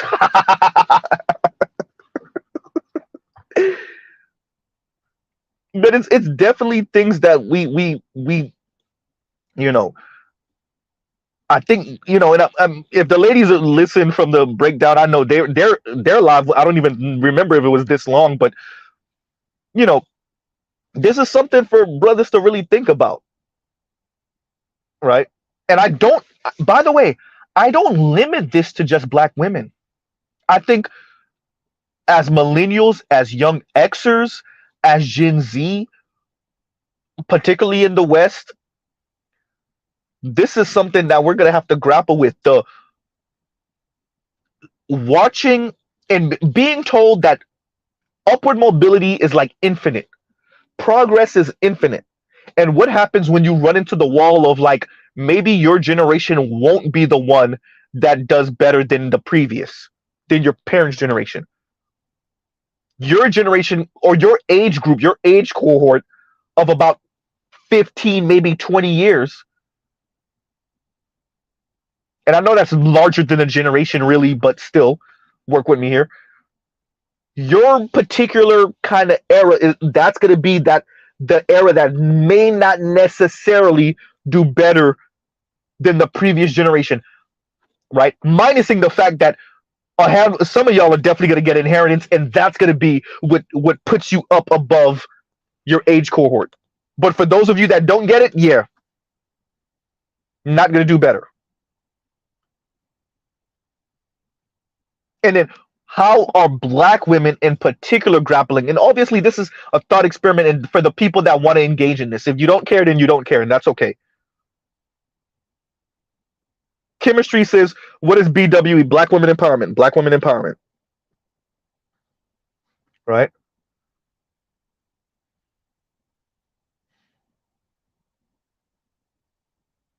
And Will AR says, question, isn't hashtag at Passport Bros effectively the black male devil, quote unquote, the black male devil removing himself from the picture? Why are black women complaining about men they find ugly leaving America?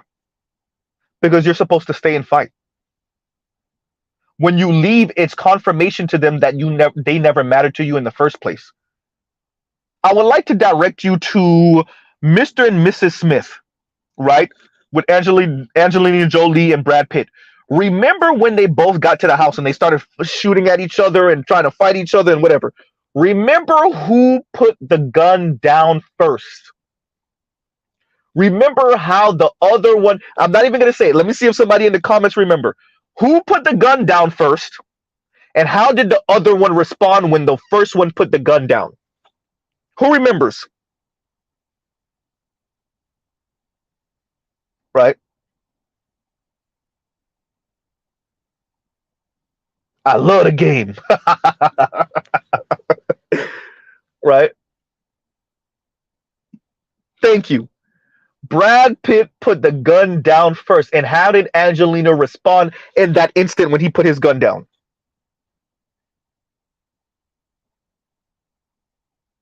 Do y'all remember?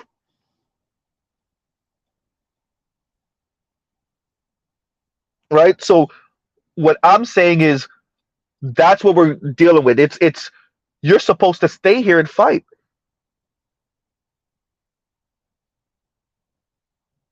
Right? No, she said, come on, right? Come on, don't stop. Right? This is me and you to the death. Don't stop. And Will AR, I'm arguing that they might be. And Will AR says black women are clinically insane.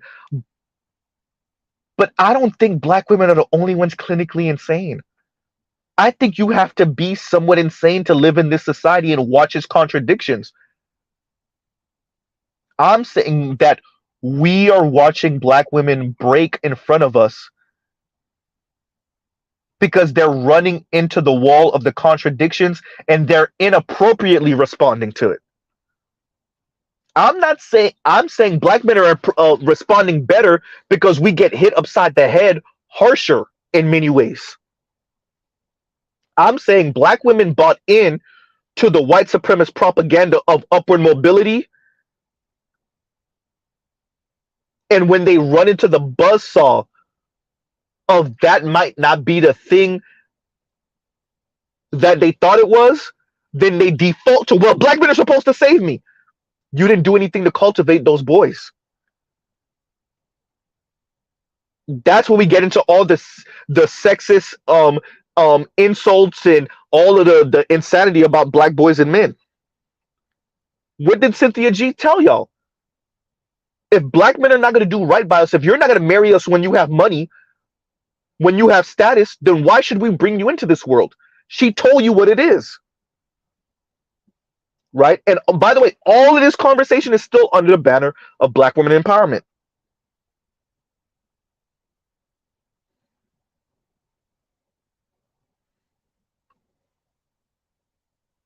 right? What's the quote that Zoe Williams says all the time, that Murthy said? It is no sign of good health to be well adjusted to a sick society, or something like that. I'm butchering it a little bit. I think we're all sick. I don't think that's exclusive to black women. I think they're loud about it because they bought in more than we did. And we didn't buy in as much as they did because the world is so much harsher to us than even them. I think the world is harsher to black women than other women. I will give them that. But I think the world is so much harsher to us than them. They don't really appreciate it. And so we don't get to buy in initially the way they do. So what I'm saying is, they're going through the midlife crisis that we don't go through. We don't have to go through the midlife crisis because we never bought in. For most of us, I would say.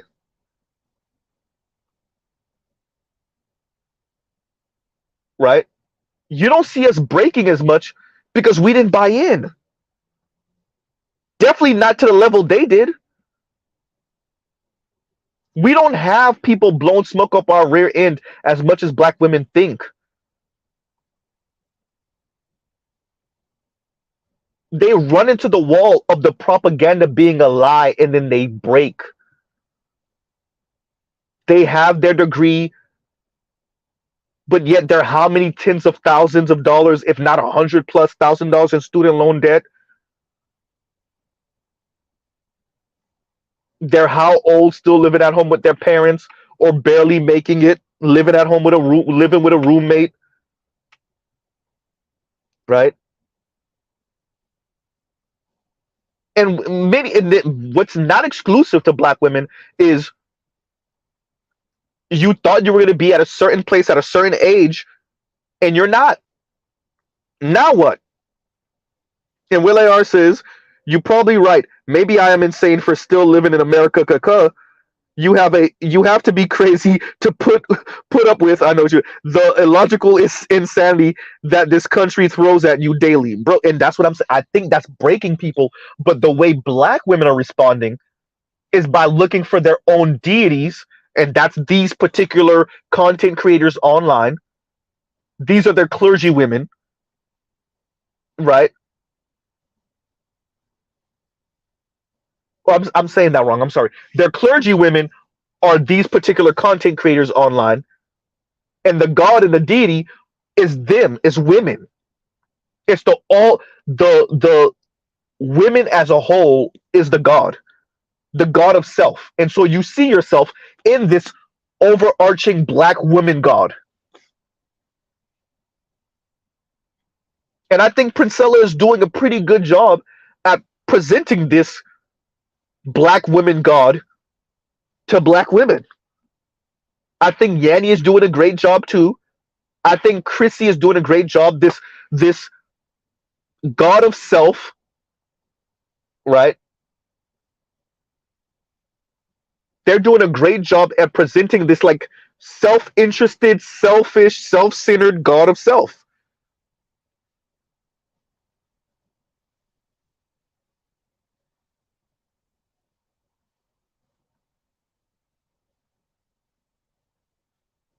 Right?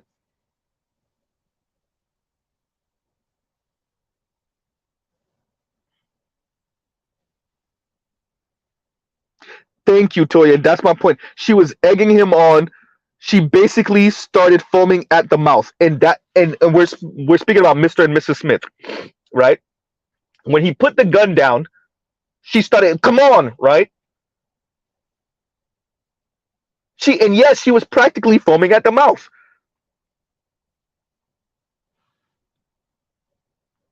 And what, and that's me responding to Will AR with the passport bro thing. Like, No, you're not supposed to give up. And remember years ago when um what's the movie? What's the movie about the brother, the African brother? He goes out of town with the white girlfriend and God damn, he goes out of town with the white girlfriend, meets her family, and then they try to pretty much take him over and you know take over his body and turn him white essentially. Oh my God, how did look, Mr. Z be forgetting these titles, these names, right?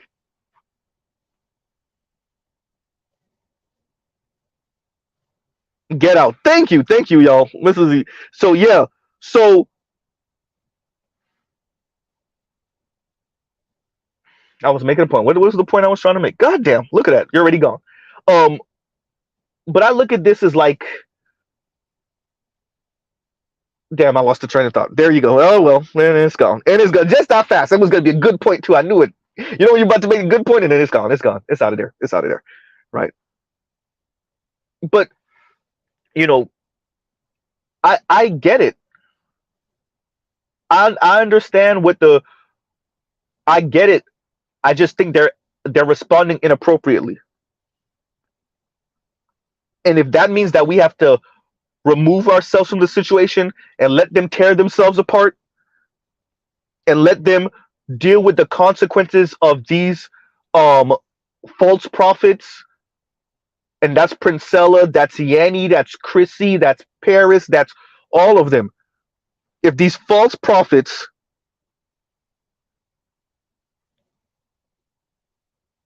oh, that's what I was going to bring up. That's what I was going to bring up. Let me get that before I lose a train of thought again. When Get Out came out, Chrissy did a review of it, and her biggest critique of the movie was that there wasn't a win for black women.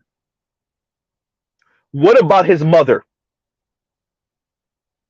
And he didn't save the black mother figure in the movie,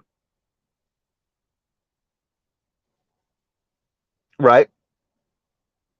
And I want us to really, these women are screaming for help. They're just doing it in a black woman's way, which is obviously shaming men, insulting men. I'm talking about black men, belittling black men. Essentially, it's as if we're in Auschwitz and then they're turning around and be like, "You got us captured. It's your fault. We could be in the oven tomorrow. It's your fault." That's what black women are doing on a daily basis right now in America.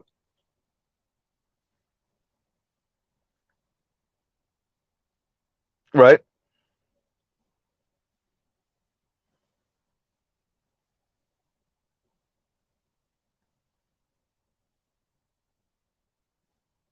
And Will says no one accuses the Irish who escaped the potato famine caused by British military of giving up. Yeah, but that's true. That's true. I don't. First, we're speaking about a group of people that's not thinking logically. That's number one. Number two, they're incentivized to look at you like you're the problem. Don't take away from white women, white feminism, and white males' money funding it. Shout out to Gloria Steinem and the CIA, right? Or the FBI, whichever one it was. Alphabet Boys, let's just say Alphabet Boys. And what they were able to do to women writ large in America, but black women specifically, right? Black women are incentivized to look at you the way they do. That's not just a black woman thing. I'm not saying not to blame them for what they believe in. Shout out to the Roger Report. It's true. But they are incentivized to speak about black men a particular way. Let's not ignore the white money in the room. All right.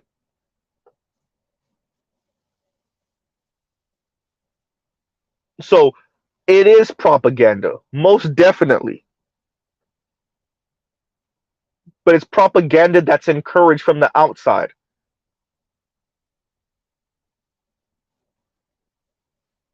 That does not mean it wasn't going to occur anyway. I'm not saying that. But Goldman Sachs decided to do what with $10 billion, right? The color purple was funded by who exactly? You see what I'm saying?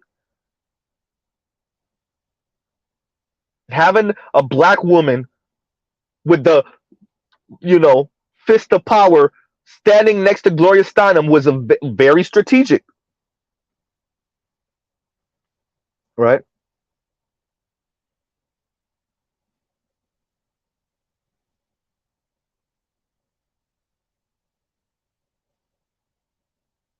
Pushing Oprah forward was very strategic. White society bigging up Lizzo was very strategic. Those things are not happenstance and they're not by mistake, right? They're not by mistake. And I say all of that goes into black women empowerment,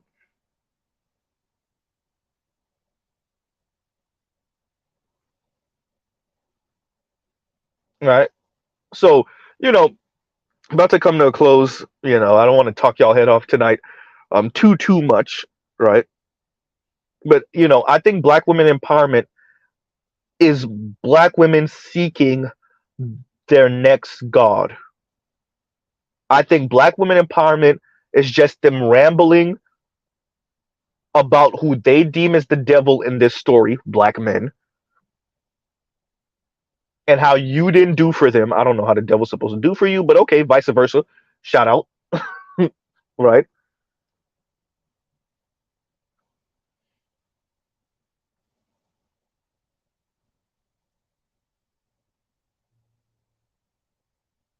But I think a lot of things are in conflict right now. We're in the era of flux. Many black women, like I said, high school, college, university, degreed up, earning less than 60 grand a year, less than 50 grand a year.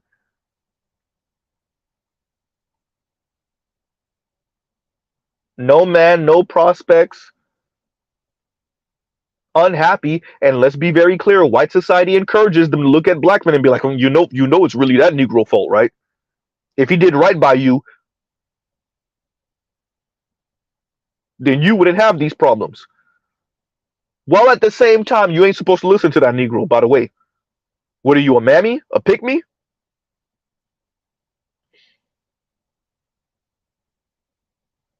So yeah, you're gonna have the Yannies, the Chrissies, the Paris, the Shira Sevens, the Princellas, etc., all of them. Name them. Kim fought all of them, right? That tell you to worship at the altar of women. Kim Foster told you essentially women up, Negroes down.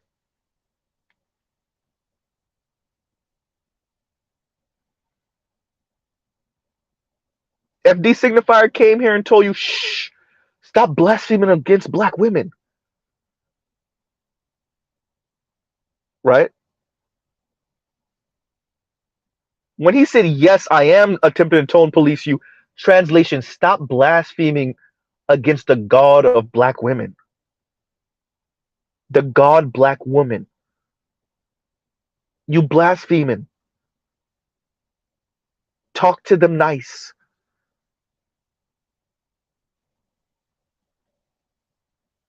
right?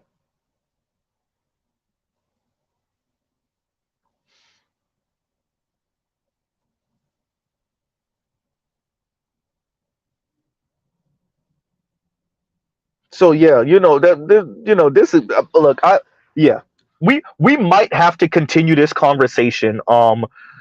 Whew, okay, I can't do May. I see. I don't know about Friday or Saturday. Maybe Sunday morning, possibly. Don't quote me on that. Don't. Yeah. But if not, we might do Monday morning like we did this Monday, right? These are things I'm grappling with myself. I'm working through myself. Um, yeah. And unlike the black women over there, I'm speaking about everything that's helping to produce this, right? And it only matters if y'all care. If you don't care, you can go check out one of my other videos or whatever. But I think this is just black women responding to the environment, the current environment, right? And I think black women empowerment is them attempting to find some refuge in the chaos that is this current society and the system. The system is sick. Don't get it twisted. The system is sick. It would behoove black women to get with black men to help spare yourself, but I mean that might be asking for too much, right? Stop stabbing black men in the back to save your own damn self, but once again, that might be asking for too much. Who wants to be with an average black man anyway, right?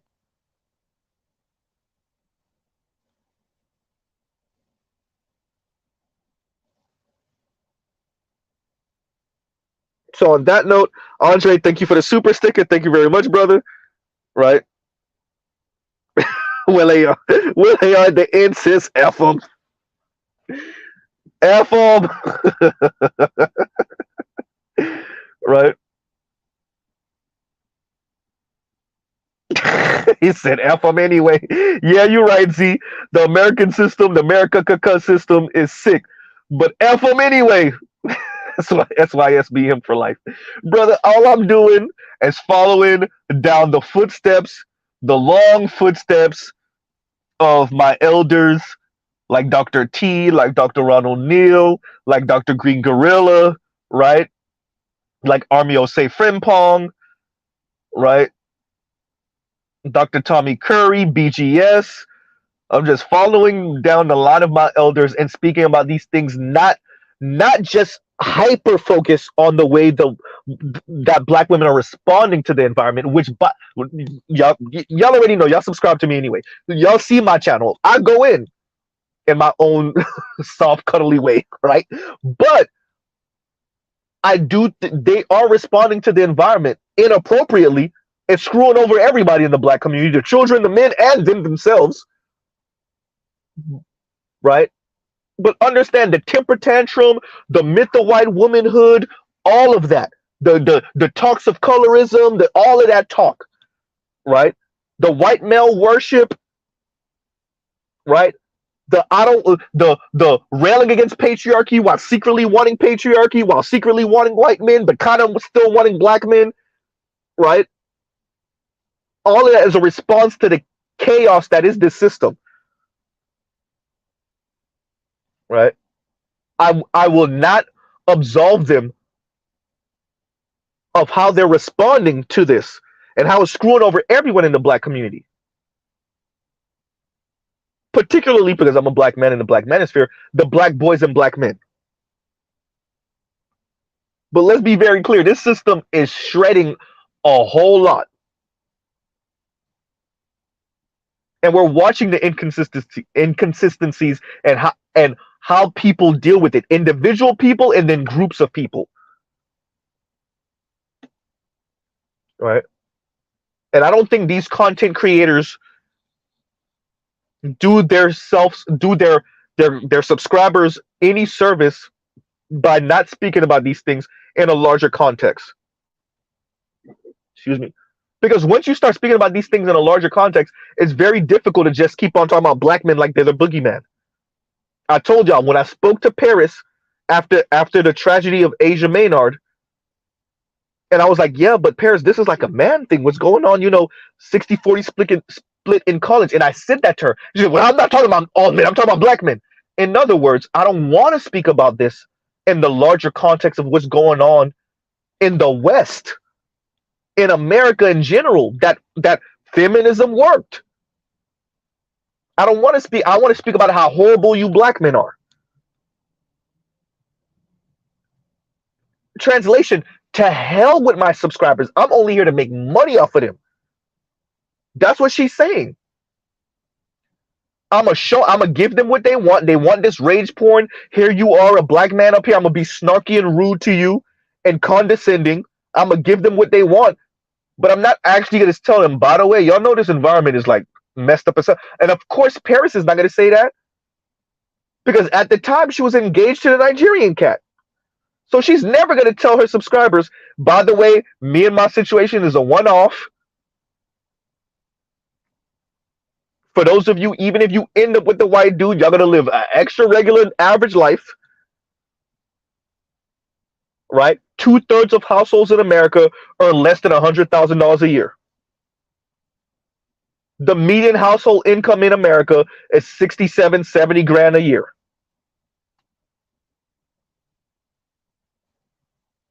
Right? Paris is not gonna say that to her subscribers. Yanni is not gonna say that to her subscribers. Chrissy's not gonna. Chrissy's over here still making for 50-50 relationships. Yeah. I'm talking about hypergamous dating, hypergamous lifestyle. All right. The false god of upward mobility. There you go. Right? Which y'all created y'all new god of hypergamy? Okay. We're gonna watch that get slain too. 10 years later, Chrissy, by the way, your subscribers are gonna start calling for receipts in a few years. Have fun. What, you gonna show them one or two of your subscribers that end up with the baller dude, particularly a white one? Okay, fine.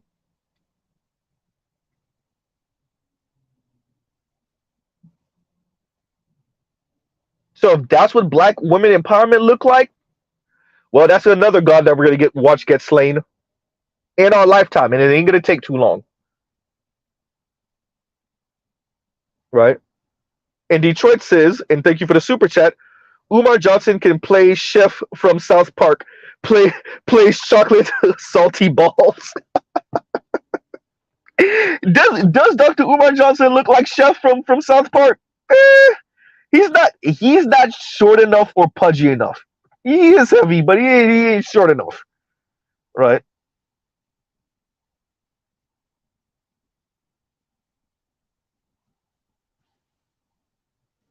Right?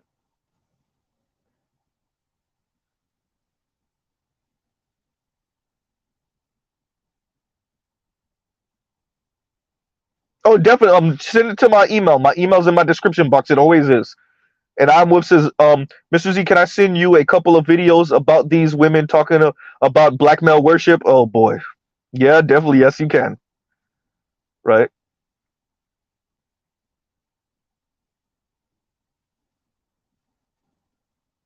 GC, I ain't even gonna read it out loud, GC. I ain't even gonna read it out loud. Right? So, on that note, thank y'all for listening in. I know I talked y'all head off, but I'm working through these things too. As I'm speaking to y'all, I'm like I said, I'm grappling with these thoughts, and I'm giggity, right? I'm grappling with these thoughts, and I'm working through them as I'm speaking to y'all. And it's just something to think about, and how you as an individual black man is going to respond, and how you would like to see other black men respond, right? And if you care about how black women respond, because you date black women, right? Or black women are obviously your sisters, your mothers, your aunts, your nieces, etc., etc. Right?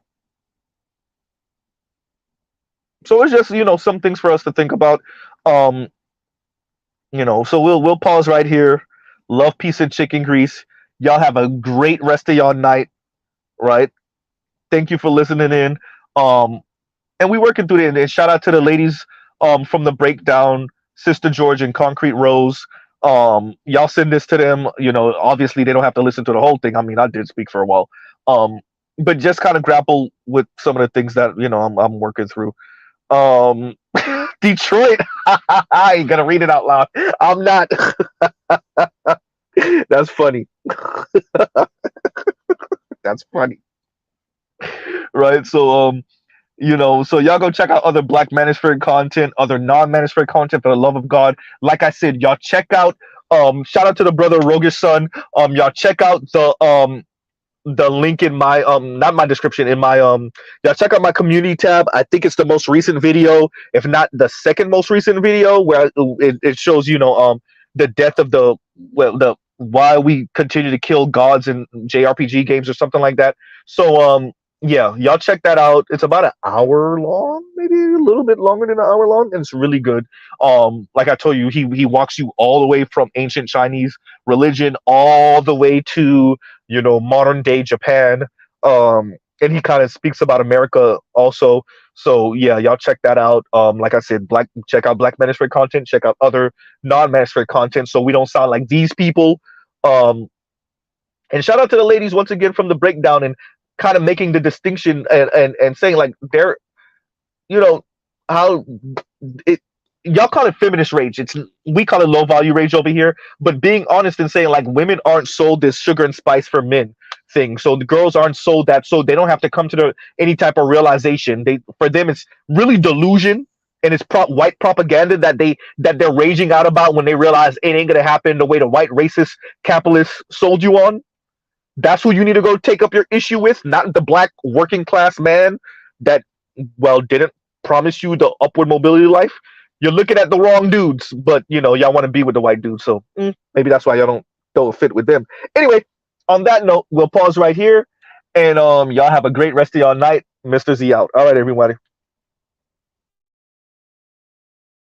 Didn't that sound like Tommy Sotomayor right there? Hey, everybody. All right, y'all have a great rest of y'all night.